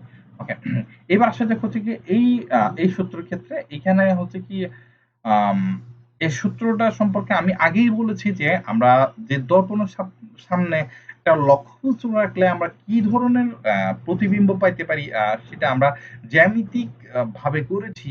আমরা চাইলেও জ্যামিতিক ভাবে না করে খুব সহজে এই সূত্রের মাধ্যমে করতে পারতাম। ওকে, এই সূত্রটা হচ্ছে কি 1/f equal to 1/u plus 1/v, যেখানে u হচ্ছে কি বস্তুর দূরত্ব, এবং হচ্ছে কি বি হচ্ছে কি প্রতিবিম্বের দূরত্ব। আচ্ছা, এটা এটা এটা কিভাবে হয় সেটা একটু বলি। ধরো তুমি আয়নার সামনে দাঁড়াইলা, এখন আয়নার সামনে দাঁড়াইলা, হুম, এই যে তুমি যে আয়নার সামনে দাঁড়াইলা, তোমার যে দূরত্ব, তোমার যে দূরত্ব সেই দূরত্বটা হচ্ছে কি ধরো তুমি আয়না হতে 5 মিটার সামনে আছো, হ্যাঁ, তখন হচ্ছে কি ইউ সমান হচ্ছে কি 5 মিটার। ধরো যেই প্রতিবিম্বটা গঠিত হয়েছে সেটা মনে করো আয়নার 7 মিটার পেছনে, তাহলে এখানে বি সমান হচ্ছে কি 7 মিটার। এফ মানে হচ্ছে কি প্রধান ফোকাস। এখন এই সমীকরণে মান বসানোর ক্ষেত্রে আমাদের কিছু জিনিস মনে রাখতে হবে, সেটা হচ্ছে কি অবতল দর্পণের জন্য এফ মানে প্রধান ফোকাস যেটা সেটা হচ্ছে ধনাত্মক, এবং হচ্ছে কি আমরা যে উত্তল দর্পণের ক্ষেত্রে যে প্রধান ফোকাস সেটা হচ্ছে কি ঋণাত্মক, কারণ সেটা হচ্ছে কি আমরা রিফ্লেকশন যেই রে গুলো ছিল সেগুলোকে পেছনে বর্ধিত করে কোন একটা বিন্দুতে মিলিত করছিলাম, প্রকৃতপক্ষে তারা মিলিত হয় নাই। যদি প্রকৃতপক্ষে মিলিত না হয় সেটা হচ্ছে অবাস্তব প্রতিবিম্ব। এই অবাস্তব প্রতিবিম্ব হওয়ার কারণে সেটার মানটা হচ্ছে ঋণাত্মক। ওকে, এই যে আমরা বললাম হচ্ছে ইউ বি, এগুলো যেহেতু হচ্ছে কি দূরত্বের একক যেহেতু মিটার, তাহলে এগুলোর এককও হবে মিটার। অর্থাৎ হচ্ছে কি আমরা 1/f অর্থাৎ যে আমরা ফোকাস দূরত্ব যে মানটা পাবো সেই মানটার শেষে আমরা একক বসাবো। ওকে, একটা ম্যাথ করা থাকে, সেটা হচ্ছে কি দূরবর্তী স্থানে একটি গাছের প্রতিবিম্ব হচ্ছে কি 6 সেন্টিমিটার। বক্রতার ব্যাসার্ধতার ব্যাসার্ধতার বক্রতার ব্যাসার্ধের একটি দর্পণের সাহায্যে হচ্ছে কি দেয়ালে ফেলা হলো। দর্পণ থেকে দেওয়ালের দূরত্ব কত সেটা আমাদেরকে বের করতে বলা হয়েছে। এখানে আমরা হচ্ছে কি বস্তুর যে দূরত্ব সেটা হচ্ছে ইনফিনিটি, আর হচ্ছে ব্যাসার্ধ হচ্ছে কি আর সমান 6 সেন্টিমিটার, এবং ফোকাস দূরত্ব r/2 অর্থাৎ 3 সেন্টিমিটার, হচ্ছে বিম্বের দূরত্ব সমান হচ্ছে কি দেওয়ালের দূরত্ব অর্থাৎ হচ্ছে বি। ওকে, এখানে আমরা জানি হচ্ছে কি 1/f equal to 1/v equal to 1/f। এই সূত্রে আমরা হচ্ছে মানগুলো বসাই দিলাম, মানগুলো বসাই দিতে ক্যালকুলেশন করে একটা মান পেলাম, সেটা হচ্ছে বি ইকুয়াল টু 3 সেন্টিমিটার।